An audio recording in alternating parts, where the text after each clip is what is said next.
Welcome, fellow traveler of infinite bureaucracies, to the complete chronicle of the Galactic Federation, the vast interstellar government that spans countless worlds and shapes the destiny of civilizations across the cosmos. Tonight, we explore the intricate web of politics, power, and procedure that governs life among the stars, from its ancient origins to its encounters with the chaotic genius of Rick Sanchez. Settle in comfortably and let your mind drift as we journey through the corridors of galactic power, discovering how order and chaos dance together in the endless expanse of space. Let this tale of cosmic governance wash over you like starlight, carrying you toward peaceful rest. In the beginning, before the first council chambers were built on distant administrative worlds, before the first interstellar trade agreements were signed in careful diplomatic script, before the vast bureaucratic machinery that would come to govern countless civilizations had even been imagined, the galaxy was a place of beautiful and terrifying chaos. Stars burned in isolated splendor. Planets spun through their orbits in solitary dance, and intelligent life developed in pockets of awareness scattered across the cosmic dark, like scattered candles in an endless cathedral. The early eons of galactic civilization were marked not by cooperation, but by magnificent isolation. Each species that achieved spaceflight did so believing themselves to be unique in the universe, the only conscious observers in a cosmos of silent matter. The Zagarian merchants built their trading posts believing they were cataloging empty worlds for future expansion. The Cromulons constructed their reality television networks, assuming no other beings would ever appreciate the subtle artistry of planetary-scale performance competitions. The Gazor-Pazorbs developed their advanced weaponry, convinced they would never encounter enemies sophisticated enough to challenge their technological superiority. This isolation bred both wonder and paranoia in equal measure. When the first accidental contact occurred between the exploratory vessel of the Traflorkian Republic and a routine mining operation run by the crystalline entities of Squanch Prime, neither species possessed protocols for interaction with alien intelligence. The Traflorkians, being naturally curious and somewhat anxious beings, approached the encounter with a mixture of scientific fascination and barely contained panic. The Squanchians, whose culture valued directness and practical solutions above diplomatic niceties, responded with what they considered friendly, territorial markings, but what the Traflorkians interpreted as aggressive posturing. The misunderstanding that followed became known in early galactic history as the Great Confusion of Intentions, and though no lasting harm was done to either species, the incident highlighted the desperate need for some form of universal communication protocol. Both civilizations returned to their home worlds with tales of strange beings, whose motivations and methods of interaction remained completely mysterious. These stories spread through their respective societies like ripples in cosmic ponds, creating the first stirrings of the philosophical questions that would eventually necessitate galactic government. As more species achieved interstellar capability and began encountering one another with increasing frequency, these first contact situations multiplied exponentially. The mathematical reality of expanding spheres of influence meant that civilizations that had never imagined alien life suddenly found themselves dealing with multiple first contact scenarios simultaneously. The peaceful herbivorous philosophers of Gearworld discovered aggressive territorial claims from 3 different species in the same solar cycle. The nomadic wanderers of the Purge planet found their traditional migration routes blocked by newly established colonies whose inhabitants had no knowledge of ancient territorial agreements that had never been recorded in any universal format. The most significant of these early encounters occurred when the advanced technological civilization of Galactic Sector J19 Zeta 7 encountered the mystical energy-based beings who inhabited the space between dimensions. This contact fundamentally challenged both species' understanding of reality itself, as the energy beings existed partially outside normal space-time, while the J-19 Zeta-7 civilization had built their entire technological framework around the assumption that physical matter represented the only form of intelligent existence. The philosophical implications of this encounter rippled through both civilizations for generations. The energy beings, who experienced time as a navigable medium rather than a linear progression, attempted to explain to their physical counterparts that many of the territorial disputes arising throughout the galaxy were based on fundamental misunderstandings about the nature of space and ownership. Meanwhile, the J-19 Zeta-7 scientists,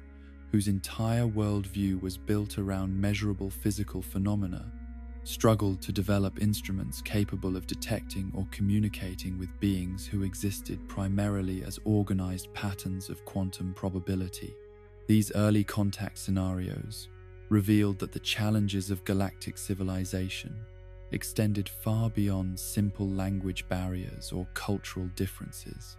Different species operated according to entirely different assumptions about the nature of reality, consciousness, time, and causation. The silicon-based computational intelligence of the calculator worlds experienced existence as a series of mathematical relationships and found the concept of individual personality nearly incomprehensible. The hive-mind organisms of the collective consciousness nebula could not understand how species composed of separate individuals made decisions or maintained social cohesion without direct neural linking between all members. As these encounters multiplied and the story spread through developing interstellar communication networks, it became increasingly clear that the galaxy was not large enough to accommodate infinite numbers of expanding civilizations operating according to completely different rules and assumptions. The territorial disputes that had begun as simple misunderstandings about resource allocation and territorial boundaries evolved into complex philosophical conflicts about the fundamental nature of existence and the rights of different forms of consciousness to occupy and modify space according to their needs. The first attempt at addressing these challenges came from the naturally diplomatic species of the Peaceful Resolution Coalition, whose culture had evolved around conflict, avoidance, and consensus building within their own society. They proposed what became known as the Great Dialogue Initiative, an ambitious project to establish permanent communication channels between all known intelligent species for the purpose of preventing misunderstandings before they could escalate into conflicts. The initial response to this proposal revealed the full scope of the challenge facing any attempt at galactic organization. Some species, like the aggressively curious Exploration Guild, embraced the idea enthusiastically and immediately began developing translation protocols and cultural exchange programs. Others, including the Paranoid Defense Collective and the Xenophobic Purity Maintenance Society, viewed any attempt at universal communication as a potential security threat that could compromise their military advantages or cultural independence. The most complex responses came from species whose fundamental nature made participation in traditional diplomatic dialogue nearly impossible. The time-shifted beings of temporal displacement central experienced conversations as simultaneous past and future events, making sequential discussion practically meaningless. The probability cloud entities of quantum consciousness sector existed in multiple potential states simultaneously and could only communicate by collapsing their wave functions into specific configurations, a process that they found physically painful and philosophically disturbing. Despite these challenges, the increasing frequency of contact scenarios and the growing potential for serious conflicts created mounting pressure for some form of coordinated response to galactic coexistence problems. The breakthrough came when a consortium of mathematically oriented species discovered that certain fundamental constants appeared to be universal across all known forms of consciousness. The relationships between basic physical forces, the mathematical principles underlying successful space travel, and the logical structures necessary for complex reasoning created common ground that transcended the vast differences in biology, culture, and philosophy that had made previous diplomatic efforts nearly impossible. Building on this foundation of shared mathematical understanding, the first Proto-Federation councils began as technical working groups focused on establishing universal standards for basic interstellar activities. The standardization of measurement initiative created common units for distance, time, and mass that could be understood by any species capable of space travel. The Navigation Protocol Project developed universal signals and identification systems that prevented accidental territorial violations during routine exploration and trade missions. These early technical successes demonstrated that cooperation between vastly different species was not only possible, but practically beneficial for all participants. The energy costs of maintaining separate measurement systems, the inefficiencies of incompatible communication protocols, and the economic losses from trade disputes caused by misunderstandings created powerful incentives for continued collaboration, even among species that remained philosophically opposed to the concept of galactic government. The transition from technical cooperation to actual governmental coordination occurred gradually over several thousand years, driven by the increasing complexity of interstellar civilization and the growing recognition that many challenges facing individual species could only be addressed through collective action. Climate modification projects that required resources from multiple star systems, scientific research initiatives that benefited from diverse perspectives and methodologies, and economic development programs that depended on stable trade relationships, all demonstrated the practical advantages of coordinated planning and shared decision-making processes. The founding species who eventually established the formal Galactic Federation represented not just the most diplomatically skilled civilizations, but those whose cultural evolution had prepared them to balance individual autonomy with collective responsibility. The philosophical flexibility of the Adaptation Council, the organizational efficiency of the Systematic Management Guild, the ethical sophistication of the Moral Reasoning Collective, and the practical problem-solving abilities of the Solution Implementation Society created a unique combination of perspectives and capabilities that made large-scale governmental cooperation possible for the first time in galactic history. The Great Galactic Assembly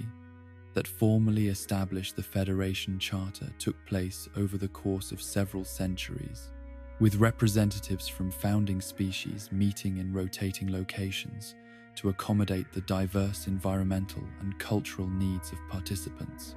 The document they produced reflected the hard-won understanding that effective galactic government required not the elimination of differences between species,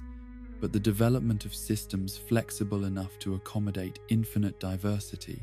while maintaining sufficient structure to prevent chaos and conflict. The original charter established the fundamental principle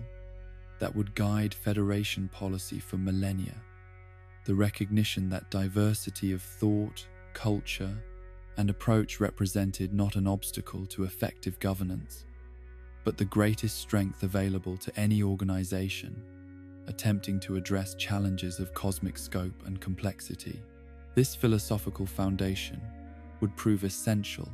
when the Federation eventually encountered forces of chaos that no single species or traditional governmental approach could comprehend or contain. The intricate machinery of galactic governance that emerged from the founding principles of the Federation Charter required organizational structures of unprecedented complexity and sophistication. Unlike the relatively simple hierarchies that had evolved within individual planetary civilizations, the Federation needed to coordinate decision-making processes across thousands of worlds, accommodate the governmental preferences of hundreds of different species, and maintain effective administration across distances so vast that communication delays between the farthest reaches of Federation space could extend for standard years. At the apex of this elaborate governmental pyramid stood the Central Council, a body composed of representatives from each major species group within the Federation, rotating leadership responsibilities according to carefully negotiated schedules that balance the political needs of member civilizations with the practical requirements of consistent policy implementation. The council chambers, located on the neutral administrative world of Galactic Sector Central Command, were themselves marvels of diplomatic engineering, designed to accommodate the environmental and cultural needs of beings whose basic requirements for survival and comfort often contradicted one another in fundamental ways. The rotating presidency system represented one of the Federation's most innovative solutions to the challenge of governing beings whose concepts of time, authority, and decision-making varied dramatically. The crystalline entities of the Temporal Perception Coalition experienced leadership as a collective mathematical process that occurred simultaneously across multiple time streams, while the individualistic warrior cultures of the combat honor societies viewed authority as something that must be earned through personal achievement and maintained through constant demonstration of superior capabilities. Rather than forcing all species to conform to a single model of executive leadership, the Federation presidency rotated not just between different individuals, but between entirely different concepts of what leadership meant and how it should be exercised. During periods when the presidency was held by consensus-based species, major policy decisions were made through elaborate consultation processes that could take standard years to complete, but resulted in implementations that enjoyed nearly universal support. When leadership passed to more hierarchical civilizations, decisions were made rapidly and decisively, though with less consultation, and occasionally requiring subsequent diplomatic efforts to address concerns from species whose preferences had not been fully considered. Beneath the Central Council, the Federation's governmental structure branched into an intricate network of regional governors, each responsible for overseeing the administration of specific galactic sectors and serving as intermediaries between the broad policy directives issued by the Central Council and the practical needs of individual member worlds. These regional positions required individuals capable of understanding and balancing the often conflicting interests of dozens of different species within their jurisdiction while maintaining consistency with Federation-wide policies and regulations. The challenge of regional governance was compounded by the fact that galactic sectors were defined not just by spatial boundaries, but by the complex relationships between species whose territories might be scattered across multiple star systems or whose migration patterns followed routes that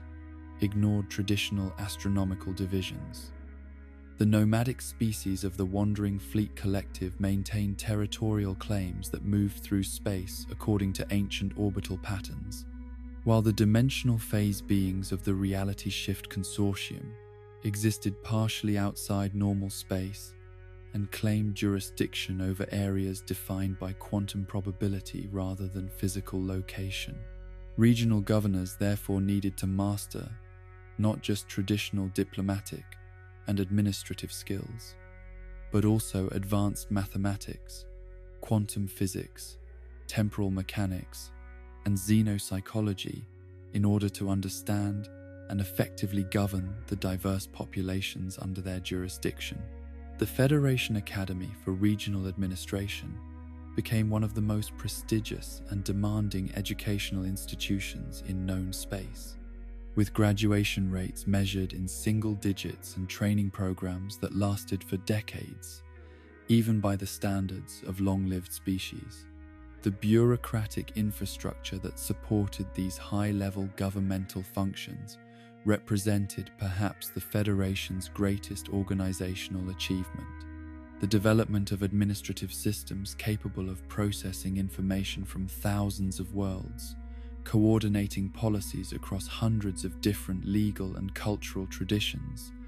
and maintaining accurate records of decisions and implementations that affected trillions of beings required innovations in both technology and procedure that transformed the very concept of governmental administration. The Department of Interspecies Communication alone employed millions of specialists in translation, cultural interpretation, and diplomatic protocol, working around the clock to ensure that policy directives issued by the Central Council could be accurately transmitted to member worlds in forms that were not only linguistically comprehensible, but culturally appropriate and practically implementable. The challenge extended far beyond simple language translation, to include the conversion of concepts that might have no equivalent in certain cultures, the adaptation of instructions to accommodate different biological and technological capabilities, and the creation of compliance monitoring systems that could accurately assess whether policies were being properly implemented across vastly different social and technological contexts. The Federation's judicial system represented another marvel of organizational complexity, requiring the integration of legal traditions that had evolved independently across thousands of worlds over millions of years. The concept of justice itself varied dramatically between species, with some cultures emphasizing restorative approaches focused on healing relationships and communities, while others prioritize punitive measures designed to deter future violations and maintain social order through fear of consequences. The Federation Supreme Court consisted not of a single panel of judges, but of rotating tribunals composed of legal specialists from different species and cultural traditions, ensuring that major decisions incorporated diverse perspectives on justice, rights, and social responsibility. Lower courts were organized according to regional and species-specific jurisdictions, allowing for the application of local legal traditions in routine matters, while maintaining appeal processes that could elevate cases of Federation-wide significance to higher courts equipped to address complex questions interspecies law. The development of universal legal principles that could be applied across all member civilizations required centuries of careful negotiation and philosophical exploration. The Federation Legal Code emerged as a layered document that established broad principles of conduct applicable to all beings within Federation space, while allowing for species-specific interpretations and implementations that respected local cultural values and biological limitations. Economic regulation within the Federation presented challenges that no single world government had ever needed to address. The coordination of trade relationships between civilizations whose basic concepts of value, ownership, and exchange often bore no resemblance to one another required the development of economic theories and regulatory frameworks of unprecedented sophistication. The silicon-based computational beings of the Mathematics Consortium valued resources according to their computational utility and processing potential, while the energy-based entities of the Quantum Consciousness Collective evaluated trade goods based on their quantum resonance properties and probability manipulation capabilities. The Federation Economic Council became responsible for maintaining stability in interstellar markets, while accommodating economic systems based on everything from traditional resource scarcity models to post-scarcity abundance. Economies where the primary currency was attention and creative expression. The challenge of establishing fair exchange rates between civilizations that operated according to fundamentally different assumptions about the nature of value and ownership required the development of complex mathematical models that could account for variables ranging from transportation costs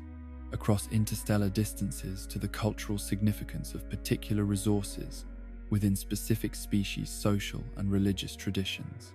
The Federation's Census Bureau represented perhaps the most ambitious bureaucratic undertaking in galactic history, tasked with maintaining accurate population records for civilizations that included everything from traditional biological beings with predictable life cycles to collective consciousness entities that could split and merge at will,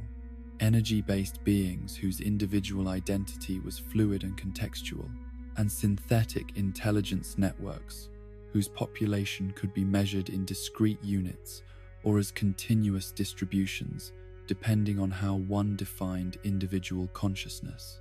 The technical challenges of conducting accurate census operations across thousands of worlds with different calendar systems, measurement standards, and concepts of individual identity required the development of standardized protocols that could accommodate infinite diversity while maintaining mathematical consistency. Census workers needed training in advanced physics, philosophy, and xenopsychology in order to accurately count populations that might exist in multiple dimensions simultaneously, experience time at different rates due to relativistic effects, or define individual identity in ways that bore no resemblance to traditional biological models. Communication networks linking the vast reaches of Federation space represented another technological and organizational marvel, requiring the coordination of subspace relay stations, quantum entanglement communication nodes, and temporal displacement messaging systems to ensure that information could travel between the most distant member worlds in reasonable timeframes. The challenge was compounded by the fact that different species operated according to different temporal frameworks, with some civilizations experiencing communication as an instantaneous process, while others perceived even quantum-entangled messages as taking subjective years to transmit and receive. The Federation Communication Authority became responsible for maintaining these networks, while accommodating the diverse communication preferences and technological capabilities of member species. Some civilizations preferred information exchange through direct neural interface systems, while others relied on complex mathematical equations transmitted through gravitational wave fluctuations. The development of universal translation and format conversion systems required technological innovations that pushed the boundaries of physics and engineering while remaining accessible to civilizations with varying levels of mending, technological sophistication. Emergency protocols within the Federation government reflected the complex reality of governing civilizations spread across cosmic distances, where traditional concepts of rapid response and crisis management often became meaningless. Natural disasters on individual worlds might require resources and expertise from dozens of different star systems, while threats to galactic security could emerge and evolve faster than information about them could be transmitted to relevant authorities. The Federation Emergency Response Council maintained specialized rapid deployment forces equipped with the most advanced transportation and communication technology available,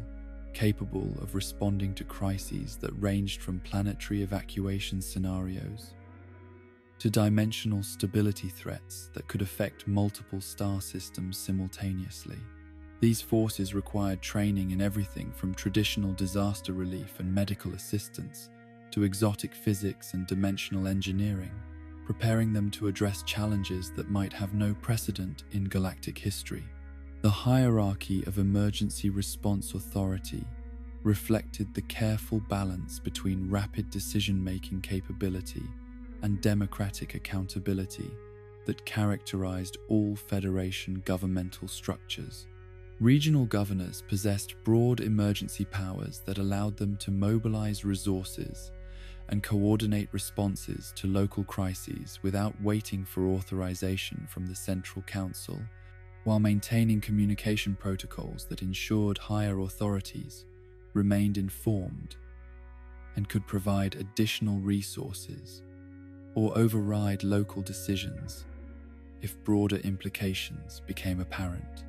The administrative efficiency that allowed this vast governmental machinery to function effectively represented the culmination of thousands of years of organizational evolution and continuous refinement. The Federation bureaucracy had developed standardized procedures and documentation requirements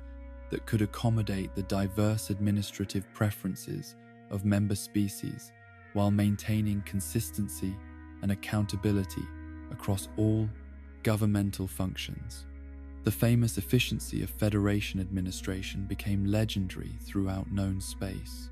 with even the most complex interstellar legal disputes typically resolved within standard timeframes and resource allocation decisions implemented with precision that minimized waste and maximized benefit for all affected parties. This reputation for competence and reliability would make the Federation's eventual encounter with forces of chaos beyond their comprehension all the more shocking and transformative for the civilizations that had come to depend on their steady, predictable governance. The daily rhythm of Federation administration across the galaxy followed patterns established over millennia of careful refinement, creating a vast symphony of coordinated activity that hummed quietly in the background of interstellar civilization. In office buildings that stretched across continents on administrative worlds, in orbital stations that processed the endless flow of documentation required to govern thousands of species, and in subspace communication centers that never slept, millions of Federation employees arrived each morning to continue the patient work of maintaining order across the cosmos. The standardization of administrative procedures had evolved into an art form of bureaucratic precision that accommodated the incredible diversity of Federation member species, while maintaining the consistency necessary for effective governance. The morning briefing protocols in a typical regional administrative center might need to accommodate beings who experience time as a linear progression, alongside others who perceived past, present, and future as equally accessible dimensions of experience. The challenge of conducting productive meetings between species, whose basic assumptions about causation and sequence differed fundamentally, had led to the development of temporal synchronization technologies that allowed participants to experience discussions according to their preferred temporal frameworks while maintaining coherent decision-making processes. The famous Form 394B represented just one example of the thousands of standardized documents that had been developed to facilitate communication and record-keeping across the vast diversity of Federation administrative systems. This particular form, required for all requests involving the modification of existing interplanetary trade agreements, had evolved over centuries of use into a document of remarkable sophistication that could accommodate the legal and cultural requirements of species whose concepts of ownership, value, and contractual obligation bore no resemblance to one another. The form itself existed in thousands of different versions, each adapted to the specific needs of different species and cultural contexts, yet all maintaining mathematical equivalence that allowed for consistent processing by Federation administrative systems. The carbon-based bipedal species typically encountered a 12-page document with standard text fields and checkbox options, while the hive mind collective consciousness entities received the same information as a complex pheromone-encoded chemical matrix that could be processed by their entire population simultaneously. The development and maintenance of these standardized forms required the efforts of specialized bureaucratic design teams that included experts in xenopsychology, mathematical logic, legal theory, and cultural anthropology. These teams worked continuously to refine and update existing documents, while developing new forms to address novel administrative challenges that emerged as the Federation encountered new species or dealt with previously unknown types of interstellar situations. Career advancement within the Federation bureaucracy followed carefully structured pathways that recognized both merit and the unique contributions that different species could bring to administrative work. Entry-level positions typically involved data processing, document verification, and routine communication tasks that provided new employees with comprehensive exposure to Federation procedures while allowing supervisors to assess their aptitude for more complex responsibilities. The progression from junior clerk to senior administrator could take decades even for the most capable individuals, reflecting the enormous complexity of Federation governance and the need for thorough understanding of the systems before entrusting employees with significant decision-making authority. The pathway typically included rotational assignments across different departments and regions, ensuring that advancing administrators gained practical experience with the full range of challenges involved in galactic governance. Specialized training programs had evolved to address the unique educational needs of different species entering Federation service. The silicon-based computational beings excelled at mathematical analysis and statistical modeling, but required extensive coaching in the emotional and cultural factors that influenced policy decisions. The energy-based probability cloud entities brought invaluable insights into long-term trend analysis and risk assessment, but needed support in understanding the practical constraints that affected day-to-day administrative operations. The Academy for Galactic Administration had become the premier educational institution for developing Federation civil servants, with campuses located on dozens of worlds to accommodate the environmental and cultural needs of different species. The curriculum included courses in interspecies, communication, galactic law, economic theory, crisis management, and advanced bureaucratic procedure, along with specialized tracks that prepared graduates for work in specific departments or regional assignments. The most prestigious program at the Academy was the Advanced Administrative Leadership track, which selected only the most exceptional candidates for intensive training in the high-level decision-making skills required for senior Federation positions. Graduates of this program often went on to serve as regional governors, department heads, or senior advisors to the Central Council, wielding influence that shaped the lives of trillions of beings across the galaxy. Interdepartmental coordination within the Federation bureaucracy required sophisticated communication protocols that could accommodate the operational differences between agencies focused on different aspects of galactic governance. The Department of Scientific Regulation operated according to research-based timelines that might extend for centuries, while the Emergency Response Coordination Office needed to make critical decisions within minutes or hours of receiving crisis reports. The challenge of maintaining effective coordination between departments with such different operational requirements had led to the development of liaison officer positions specifically dedicated to facilitating communication and cooperation between agencies. These specialists required deep understanding of multiple departmental cultures and procedures, along with the diplomatic skills necessary to negotiate solutions when the priorities and methods of different agencies came into conflict. The Federation's approach to performance evaluation reflected the organization's commitment to both accountability and cultural sensitivity. Traditional metrics like productivity and accuracy were supplemented by assessments that considered the unique contributions different species could make to administrative effectiveness. The consensus-building approaches favored by some cultures might appear inefficient by conventional standards, but often produced superior, long-term results by ensuring broad support for policy implementations. Annual performance reviews had evolved into comprehensive assessments that evaluated not just individual achievement, but also contributions to team effectiveness and interdepartmental cooperation. The review process itself was adapted to the cultural preferences of different species, with some employees participating in traditional face-to-face discussions, while others submitted detailed written analyses or participated in group evaluation sessions that emphasized collective rather than individual assessment. The Federation pension system represented one of the organization's most complex administrative challenges,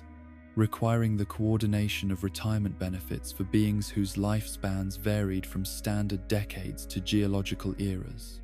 The energy-based entities of the Temporal Displacement Consortium experienced aging as a gradual reduction in quantum coherence that occurred over millions of years, while the rapidly reproducing collective consciousness species might go through hundreds of generational cycles during a single standard career period. The mathematical complexity of calculating equitable retirement benefits across such diverse biological and temporal frameworks required the development of actuarial models that pushed the boundaries of statistical science. The Federation Pension Administration employed teams of specialists in advanced mathematics, xenobiology, and temporal mechanics to ensure that all employees could look forward to comfortable retirement, regardless of their species' particular relationship with time and aging. Office culture within Federation administrative centers had evolved its own unique characteristics that reflected the challenge of creating pleasant working environments for beings whose social needs and environmental preferences often conflicted dramatically. Break room facilities might need to accommodate species that required atmospheric conditions, ranging from methane-rich environments to high radiation fields, while social gathering spaces needed to provide opportunities for interaction between beings whose methods of communication ranged from chemical signals to quantum field manipulation. Holiday celebrations within Federation offices had become elaborate affairs that attempted to acknowledge the diverse cultural traditions of all employees, while creating shared experiences that built camaraderie and organizational loyalty. The Universal Appreciation Day had emerged as the most popular Federation-wide celebration, focusing on gratitude for the cooperation and mutual support that made galactic civilization possible rather than honoring traditions specific to particular species or cultures. The integration of advanced technology into Federation administrative processes had transformed the efficiency and accuracy of bureaucratic operations, while creating new challenges related to system compatibility and user interface. Design.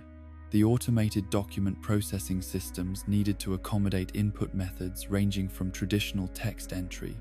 to direct neural interface uploads to probability cloud data transmission, requiring software architectures of unprecedented flexibility and sophistication. Digital filing systems had evolved to handle information storage requirements that exceeded the capacity of traditional databases by orders of magnitude. The Federation archives maintained records of every administrative decision and policy implementation across thousands of worlds over millions of years, requiring storage technologies that could preserve information across geological timescales while remaining accessible to species whose data retrieval methods might bear no resemblance to conventional computer interfaces. The famous efficiency of Federation record-keeping had become legendary throughout civilized space, with administrative requests typically processed and responded to within standard timeframes, regardless of their complexity or the number of departments involved in their resolution. This reputation for competence and reliability had created high expectations among member worlds and species, making any delays or errors in administrative processing a source of significant political concern. The challenge of maintaining this level of administrative excellence while continuously adapting to new technologies, species, and governmental requirements required ongoing innovation and refinement of bureaucratic procedures.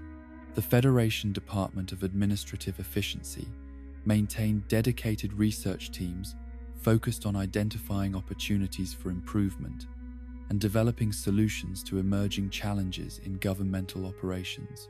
Training programs for new technologies and procedures were ongoing throughout the Federation bureaucracy, ensuring that employees remained current with evolving systems and capabilities.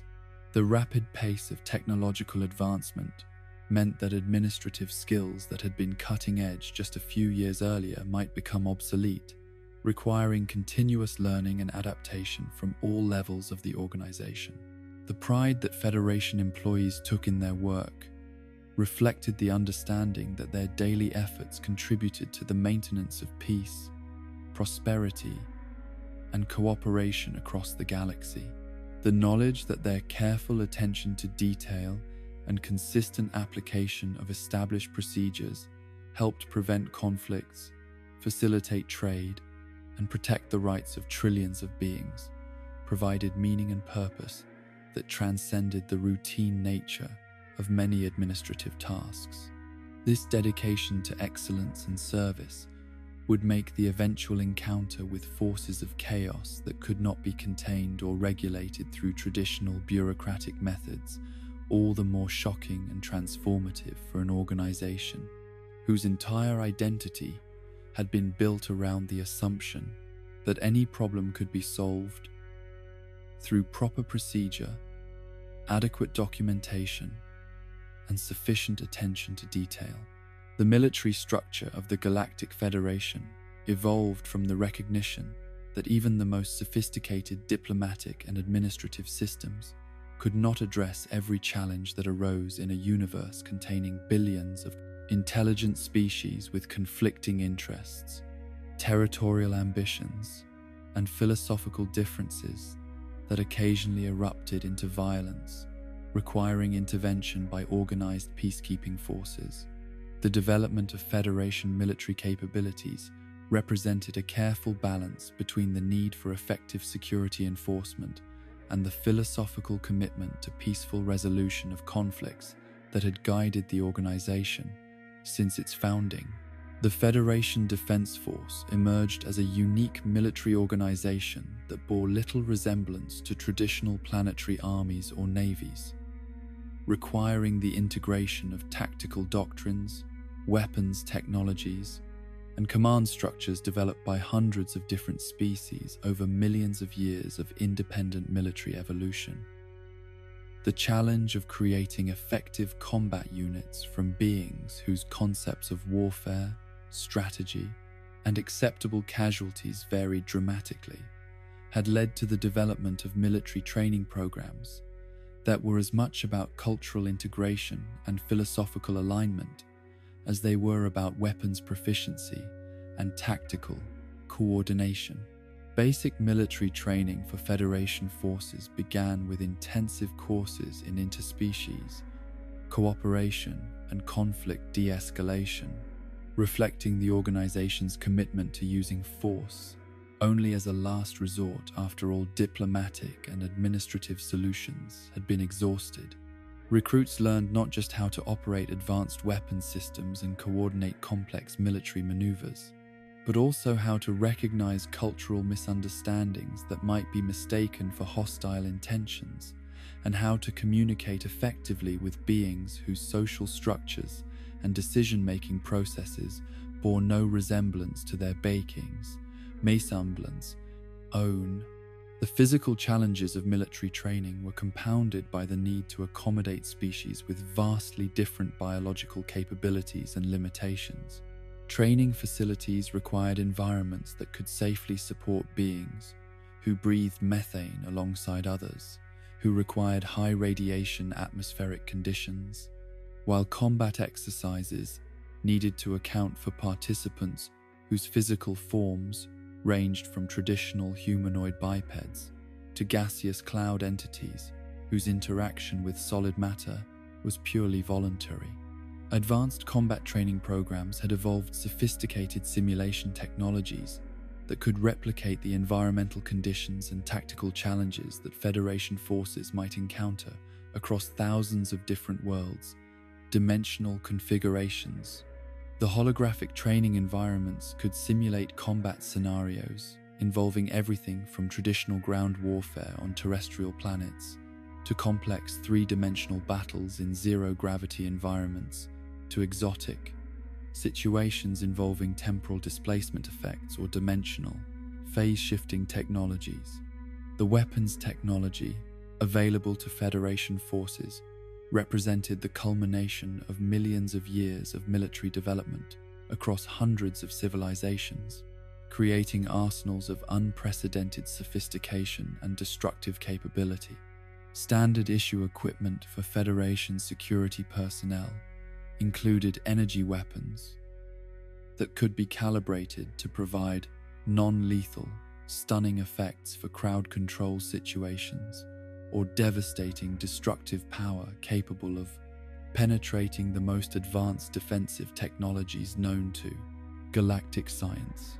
The development of universal weapon systems that could be effectively operated by species with completely different physical configurations had required innovations in ergonomic design and interface technology that pushed the boundaries of engineering science. The standard Federation sidearm existed in thousands of different configurations, each optimized for the specific anatomical and sensory capabilities of different species, while maintaining identical performance characteristics and tactical applications. More advanced military hardware included planetary defense systems capable of protecting entire worlds from invasion or bombardment, fleet-level starships equipped with weapons that could destroy entire solar systems if necessary, and exotic defensive technologies that could manipulate the fundamental forces of physics to create impenetrable barriers or redirect incoming attacks back toward their sources. The Federation prison system represented another complex aspect of military and security operations,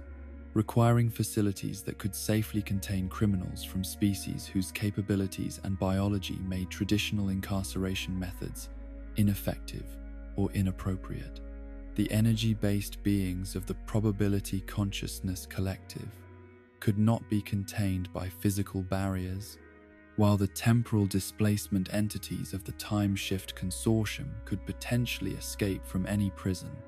by simply moving to different points in the timeline. Prison facilities had evolved into sophisticated containment systems that used advanced physics and xenopsychology to create secure environments appropriate to the specific nature of different criminal populations. The rehabilitation programs offered within these facilities reflected the Federation's commitment to reformative rather than purely punitive justice, providing educational and therapeutic services designed to address the underlying causes of criminal behavior while preparing inmates for productive reintegration into galactic society.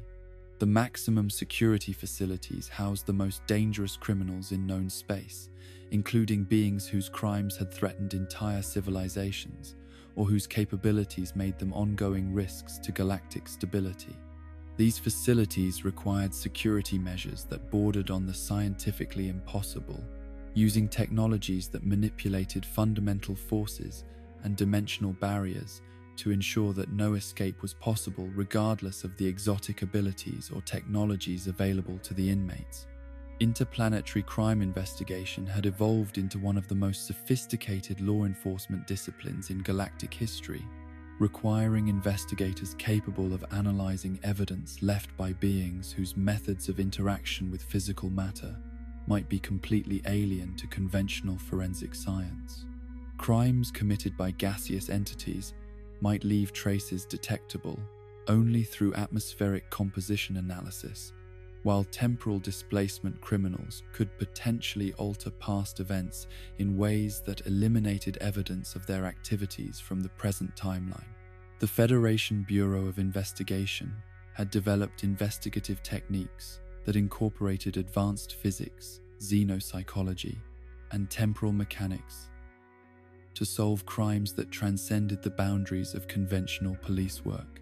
Investigators required training in dozens of different scientific disciplines, along with the cultural knowledge necessary to understand how different species might commit crimes or leave evidence according to their unique biological and biotechnological capabilities. Forensic science within the Federation had evolved to accommodate evidence analysis requirements that exceeded anything previously imagined by single-species law enforcement agencies. Crime scenes might involve evidence existing simultaneously in multiple dimensions, temporal displacement effects that altered the sequence of events,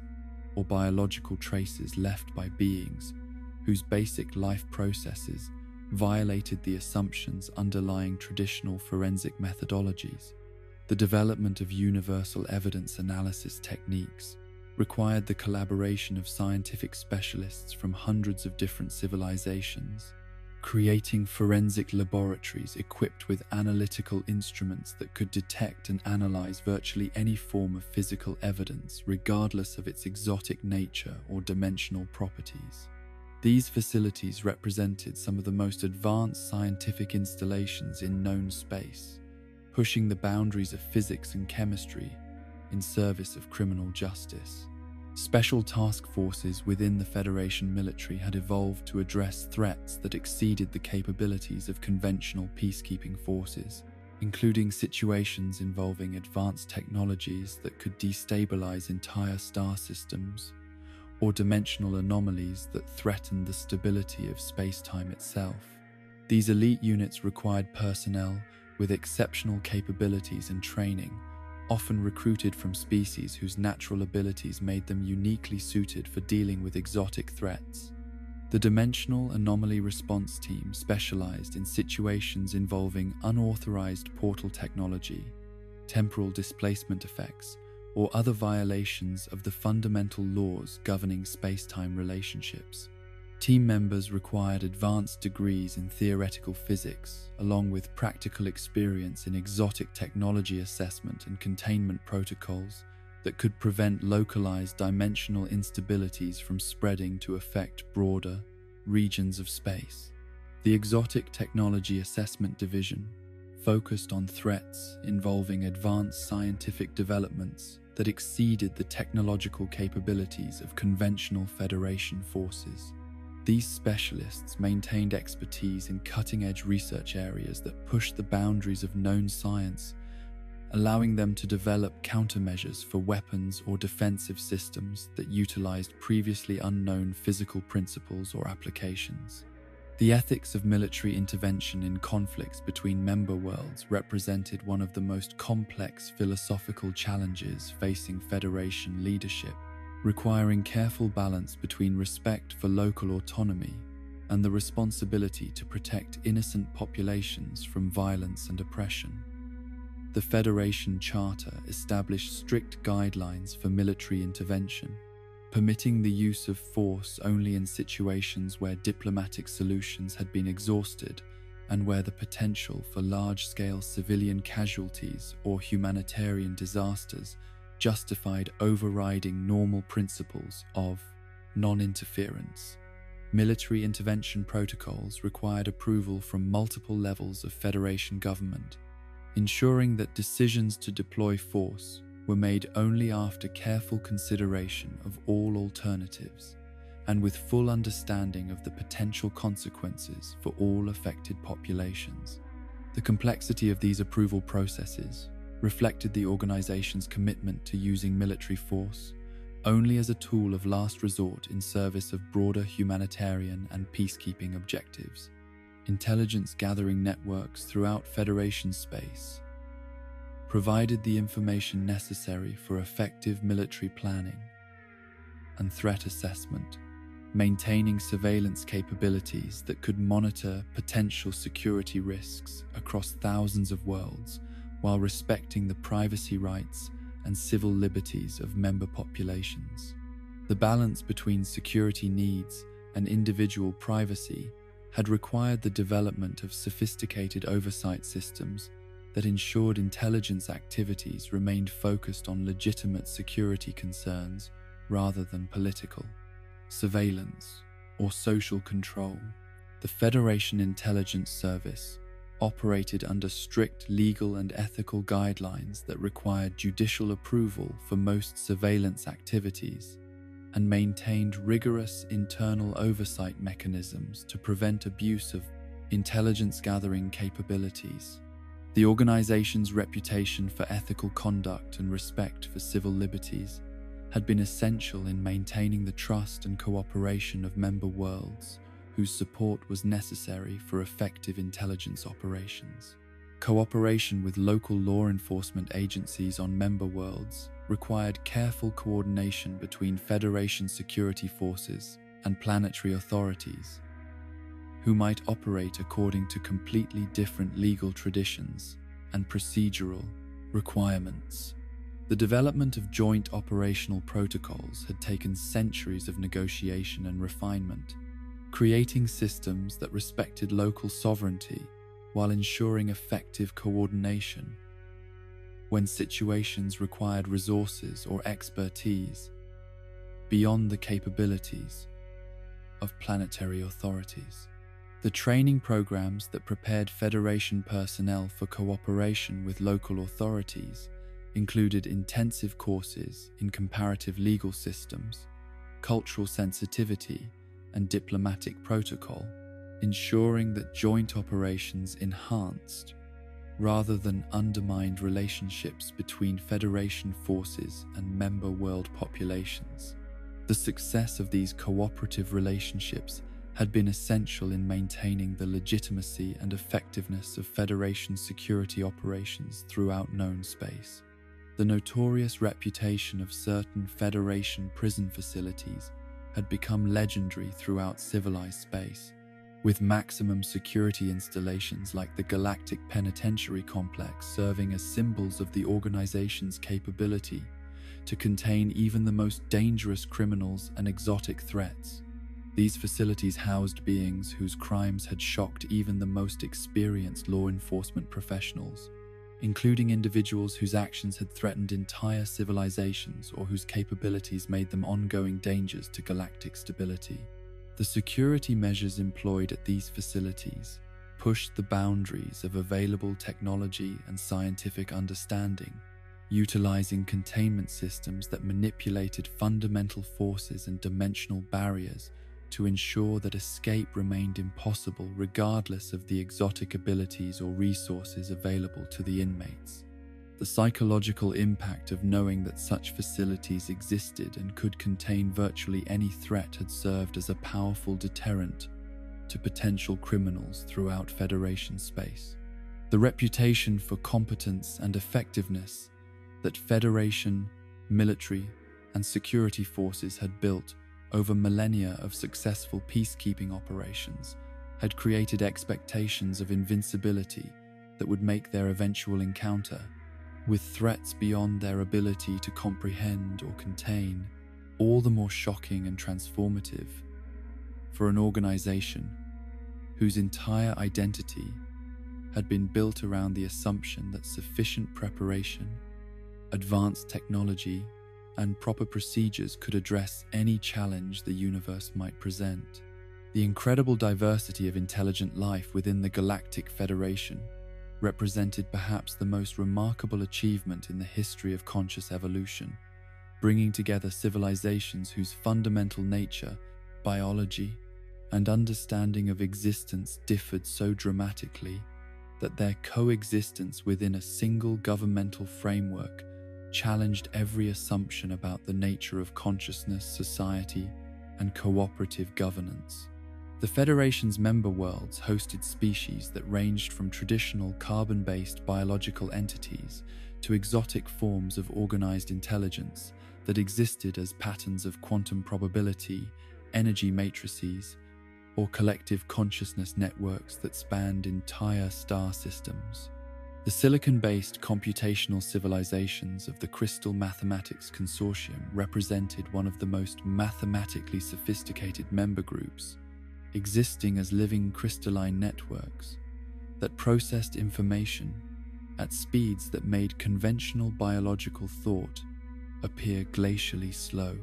These beings experienced reality as a continuous flow of mathematical relationships and logical connections, finding beauty and meaning in the elegant patterns that emerged from complex calculations and theoretical explorations. Their cities were vast computational matrices that grew organically as crystalline structures expanded to accommodate new processing requirements and mathematical discoveries. The philosophical perspectives of the Crystal Mathematics Consortium had profoundly influenced Federation policy in areas requiring complex analysis and long-term strategic planning. Their ability to model the probable outcomes of policy decisions across thousands of variables and extended time periods had proven invaluable in preventing conflicts and optimizing resource allocation throughout Federation space. However,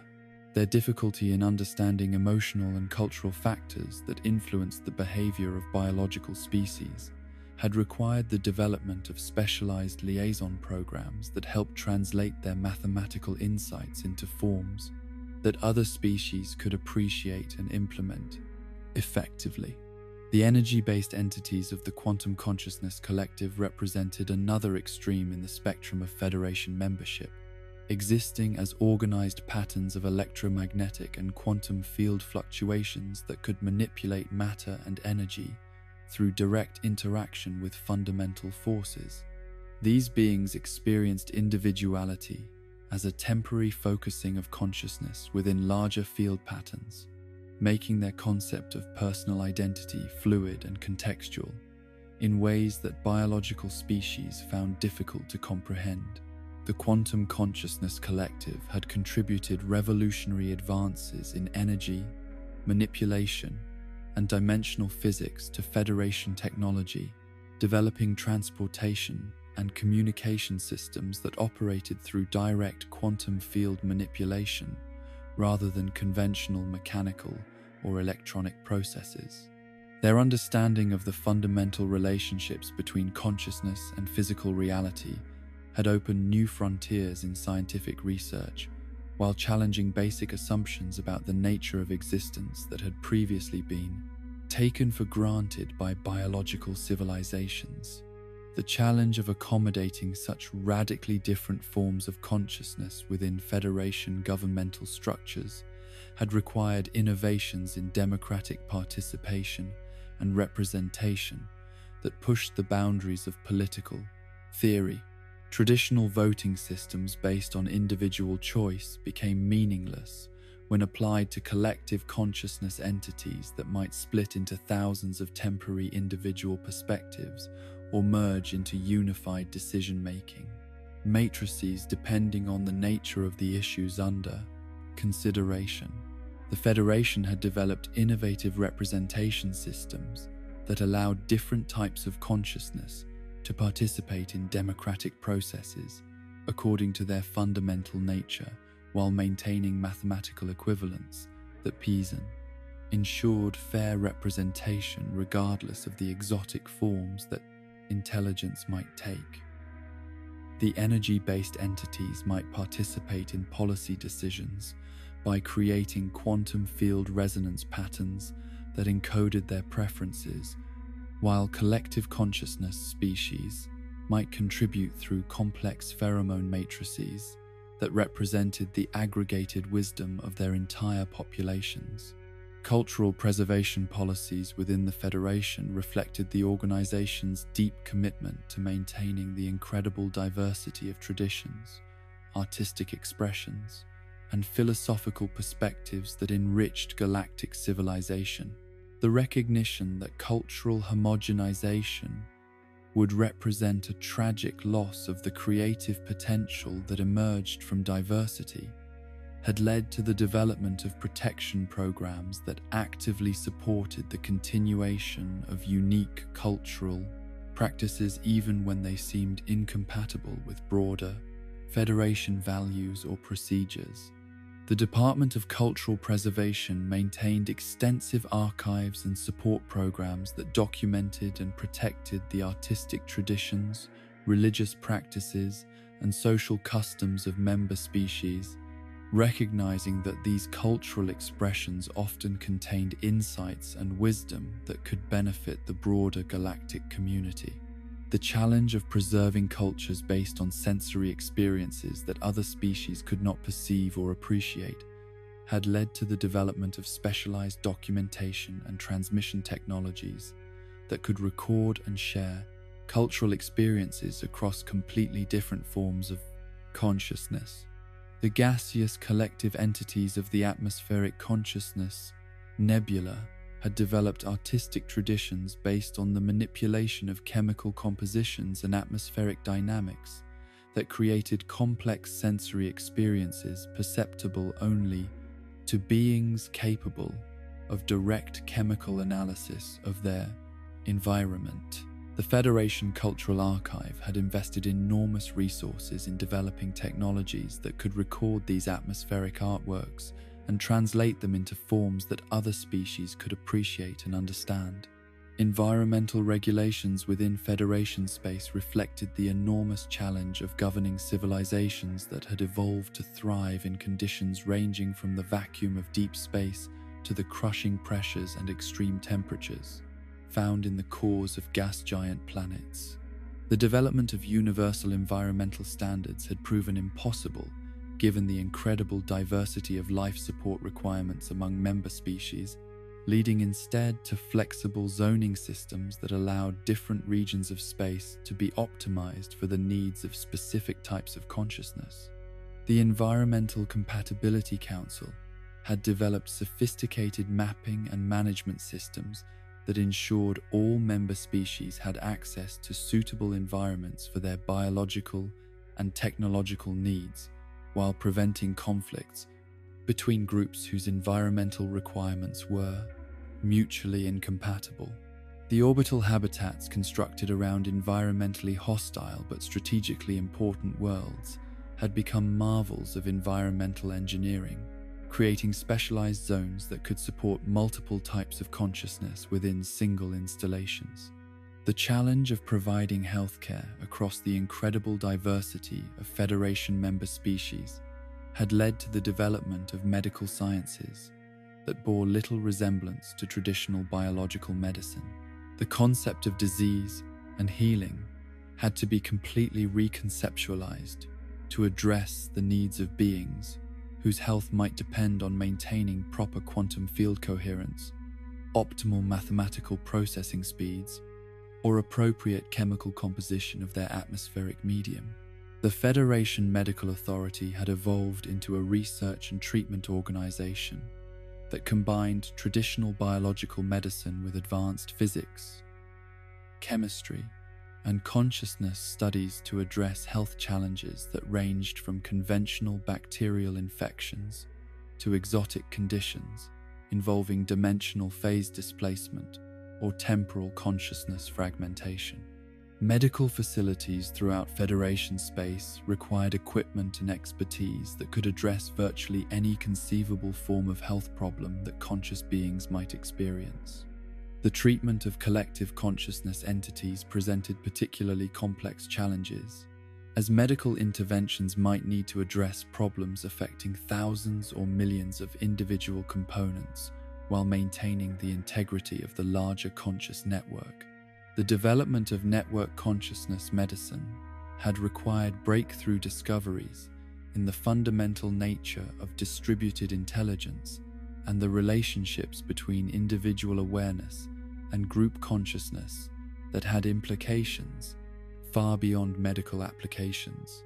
Religious freedom policies within the Federation had evolved to accommodate spiritual traditions that encompassed every conceivable approach to understanding the nature of existence and consciousness. The diversity of religious and philosophical perspectives among member species had created a rich tapestry of spiritual expression that ranged from traditional worship of anthropomorphic deities to complex metaphysical systems based on mathematical relationships or quantum field dynamics. The Department of Religious Affairs had developed policies that protected the right of all beings to pursue spiritual understanding according to their cultural traditions, while preventing religious conflicts that might threaten the stability of galactic civilization. The challenge of mediating between religious systems that made mutually incompatible claims about the fundamental nature of reality had required the development of philosophical frameworks that could acknowledge the validity of different spiritual perspectives without requiring resolution of their apparent contradictions.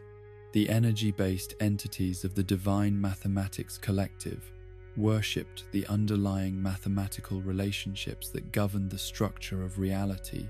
viewing complex equations and theoretical proofs as sacred texts that revealed the divine nature of existence.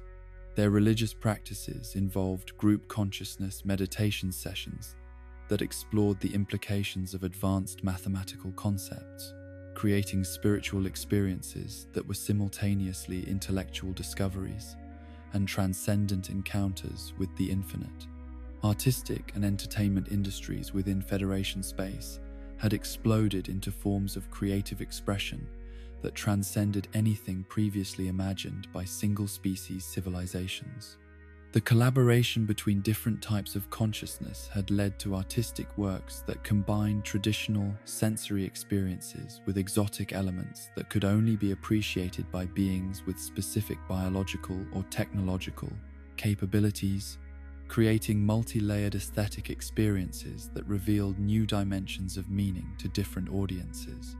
The Galactic Arts Council had established support programs that encouraged artistic collaboration between different species, while maintaining appreciation for traditional forms of cultural expression that remained meaningful within specific communities.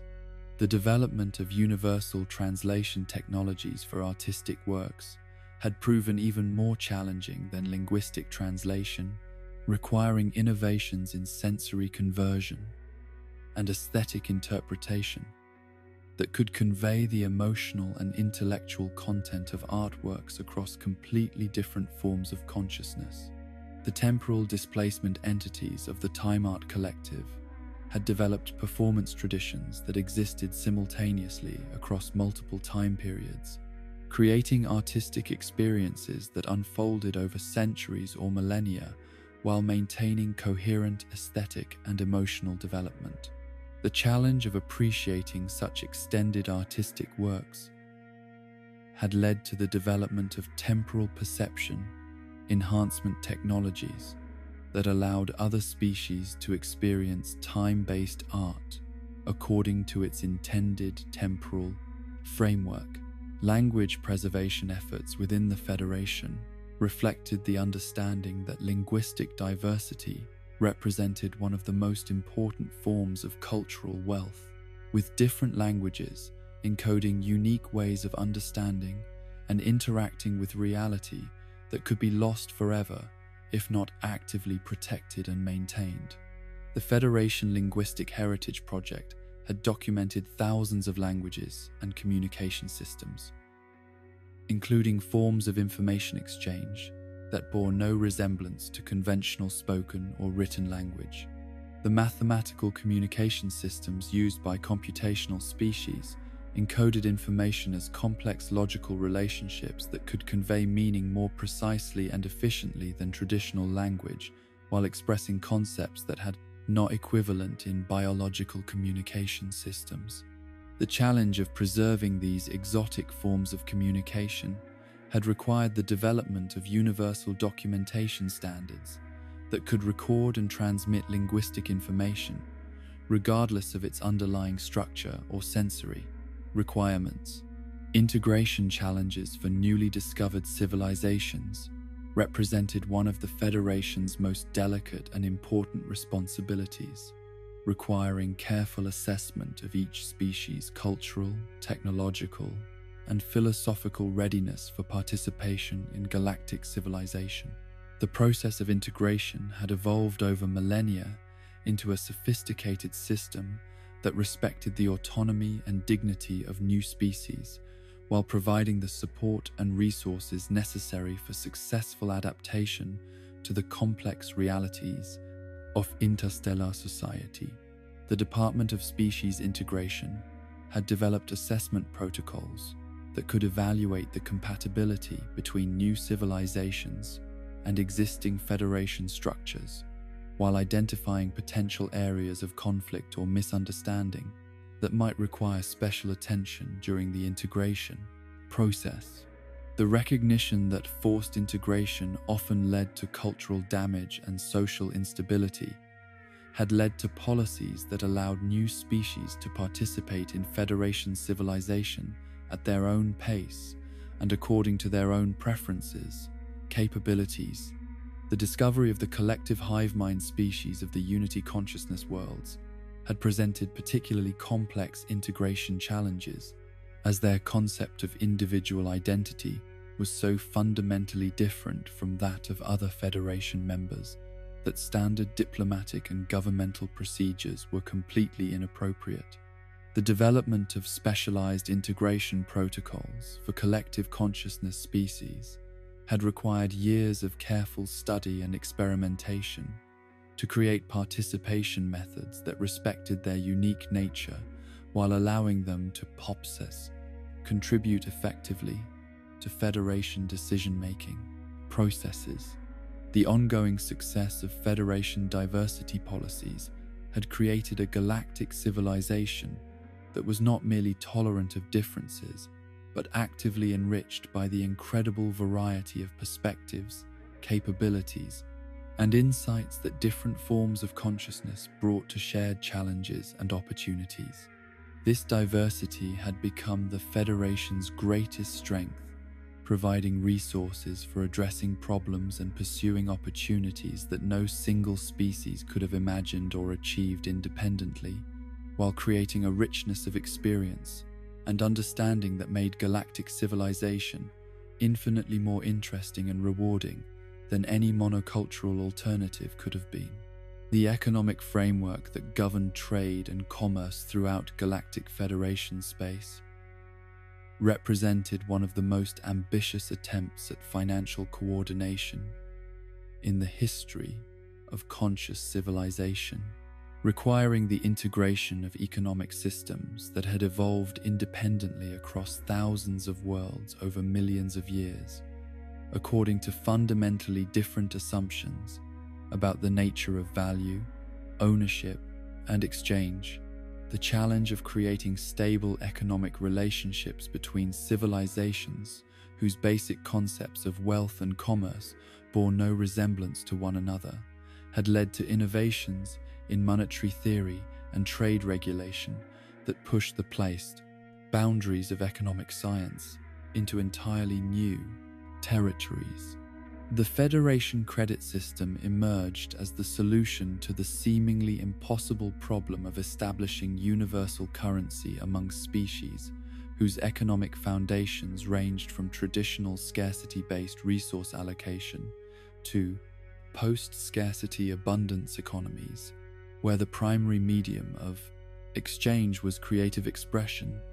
or computational processing time. The mathematical elegance of the credit system lay in its ability to maintain stable exchange rates between economic models that operated according to completely different principles, while preserving the essential characteristics that made each system functional within its own cultural and technological context. The underlying structure of Federation credits was based not on any single commodity or resource, but on a complex mathematical formula that incorporated energy expenditure, information processing capacity, and temporal investment as universal constants that could be measured and compared across all known forms of economic activity. This foundation allowed the credit system to accommodate civilizations whose wealth was measured in antimatter reserves alongside others whose prosperity depended on the sophistication of their philosophical insights or the beauty of their artistic creations. The implementation of universal currency required the development of exchange rate mechanisms that could accurately convert between economic systems based on everything from traditional resource scarcity to exotic models where value was determined by quantum probability manipulations. or temporal déplacement effect. The Federation Economic Authority employed teams of specialists in advanced mathematics, xenopsychology, and theoretical economics to maintain these complex conversion systems while ensuring that no species gained unfair advantages through manipulation of exchange rate calculations. The silicon-based computational civilizations of the Processing Power Consortium operated according to economic principles where value was directly correlated with computational capacity and processing efficiency, making their wealth measurable in calculations per second and data storage capabilities. Their economic interactions with biological species required sophisticated conversion protocols that could translate computational resources into forms that carbon-based life could utilize, while maintaining mathematical equivalence that ensured fair exchange. The energy-based entities of the Quantum Economic Collective had developed commerce systems based on the direct manipulation and exchange of various forms of energy and matter, creating markets where transactions involved the literal transformation of fundamental particles and electromagnetic fields. Their participation in Federation commerce required the development of energy to credit conversion systems that could accurately assess the value of exotic energy manipulations while preventing the destabilization of local space-time that might result from large-scale energy trading operations. Interplanetary trade routes throughout Federation space had evolved into complex networks that accommodated the transportation needs of cargo, ranging from conventional physical goods to exotic materials that existed partially outside normal space-time or required specialized containment systems to prevent them from interacting destructively with their surroundings. The logistics of maintaining trade relationships across interstellar distances where communication delays could extend for years had required innovations in automated trading systems and predictive market analysis that could function effectively without real-time oversight. The regulation of these vast commercial networks fell to the Federation Trade Commission, an organization that combined traditional economic oversight with advanced physics and dimensional engineering to ensure that commerce remained both profitable and safe for all participants. The Commission's responsibilities included everything from standard anti-monopoly enforcement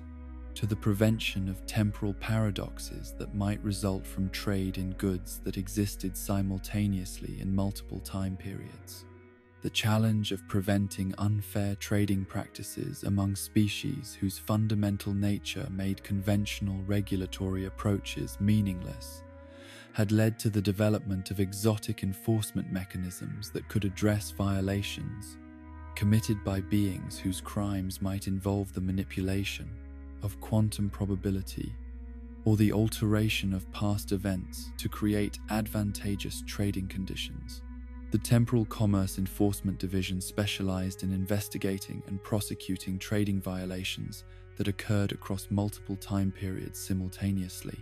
Resource management throughout Federation space required careful coordination of allocation systems that could ensure fair distribution of materials essential for the survival and prosperity of member species while respecting the diverse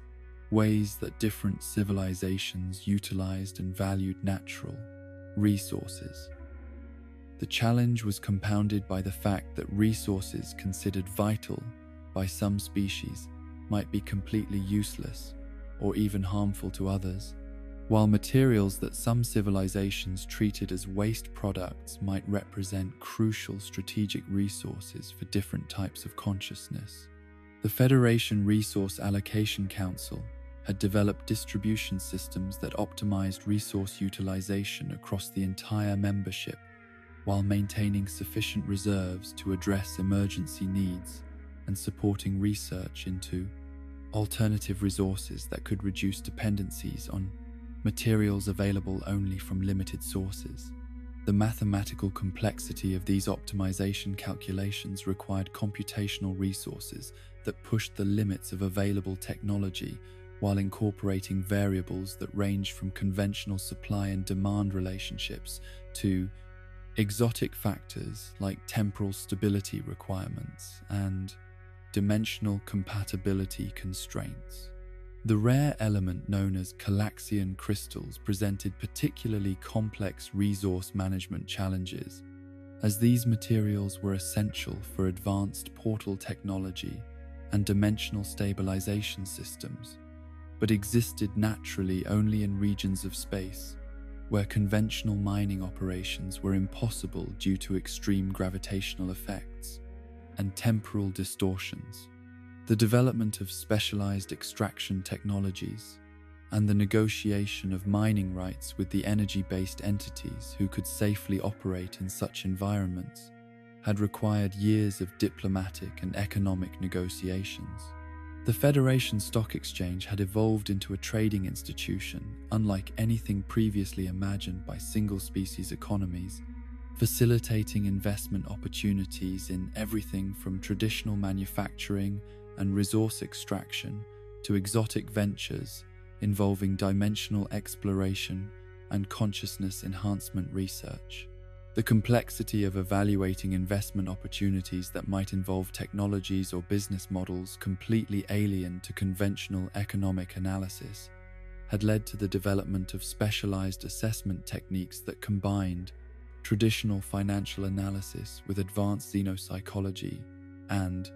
theoretical physics. Trading sessions at the Federation Exchange accommodated the participation of investors whose experience of time and causation varied dramatically, with some species making investment decisions based on probability analysis of potential future outcomes, while others evaluated opportunities according to their impact on past events through temporal feedback effects. The development of temporal synchronization technologies for trading operations had become essential to prevent paradoxes and ensure that all participants had equal access to market information, regardless of their particular relationship with linear time. The establishment of investment portfolios that could maintain value across the diverse economic conditions found throughout Federation space required financial instruments of unprecedented sophistication and flexibility.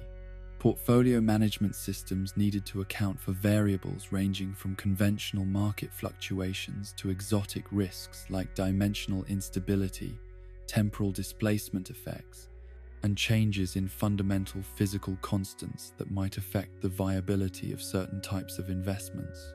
Taxation systems throughout Federation space reflected the enormous challenge of creating equitable contribution requirements among civilizations whose concepts of ownership, wealth, and social obligation differed fundamentally. The development of universal taxation principles had required careful negotiation between species whose cultural traditions ranged from complete communal ownership to extreme individualistic property rights, creating systems that could accommodate these differences while ensuring adequate funding for Federation operations.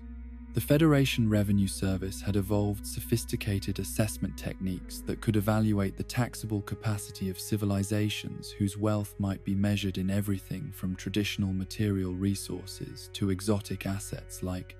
temporal manipulation capabilities or quantum consciousness enhancement technologies. The challenge of preventing tax evasion among species whose abilities might include dimensional phasing or probability cloud dispersal had led to enforcement mechanisms that pushed the boundaries of available detection and tracking technologies. The post-scarcity civilizations presented particularly complex taxation challenges, as their abundance-based economies made traditional resource-based tax assessments meaningless, while their contributions to Federation operations often took forms that were difficult to quantify using conventional economic measures. The development of contribution assessment systems based on creative output, philosophical insights, and cultural enrichment had required innovations in value measurement that expanded the definition of economic contribution far beyond traditional monetary frameworks. Economic development programs for underdeveloped member worlds represented one of the Federation's most ambitious and successful initiatives, providing technological assistance, educational resources, and investment capital to civilizations whose economic systems had not yet reached the level of sophistication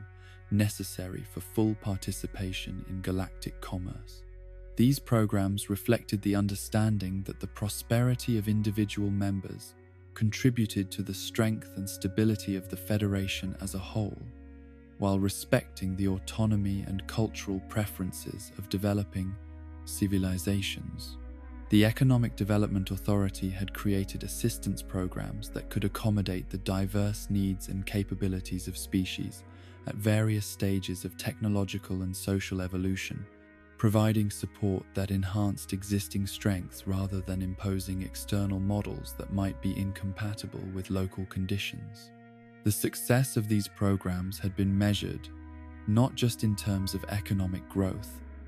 but in the preservation of cultural identity and the sustainable development of capabilities that could continue to benefit recipient civilizations long after direct assistance had ended. Anti-monopoly regulations within Federation commerce required enforcement mechanisms that could prevent unfair market domination by civilizations whose advanced capabilities might give them overwhelming advantages in certain types of economic activity. The challenge of maintaining fair competition between species whose fundamental nature provided different types of economic advantages had led to regulatory approaches that focused on ensuring equal opportunity rather than enforcing identical capabilities across all market participants.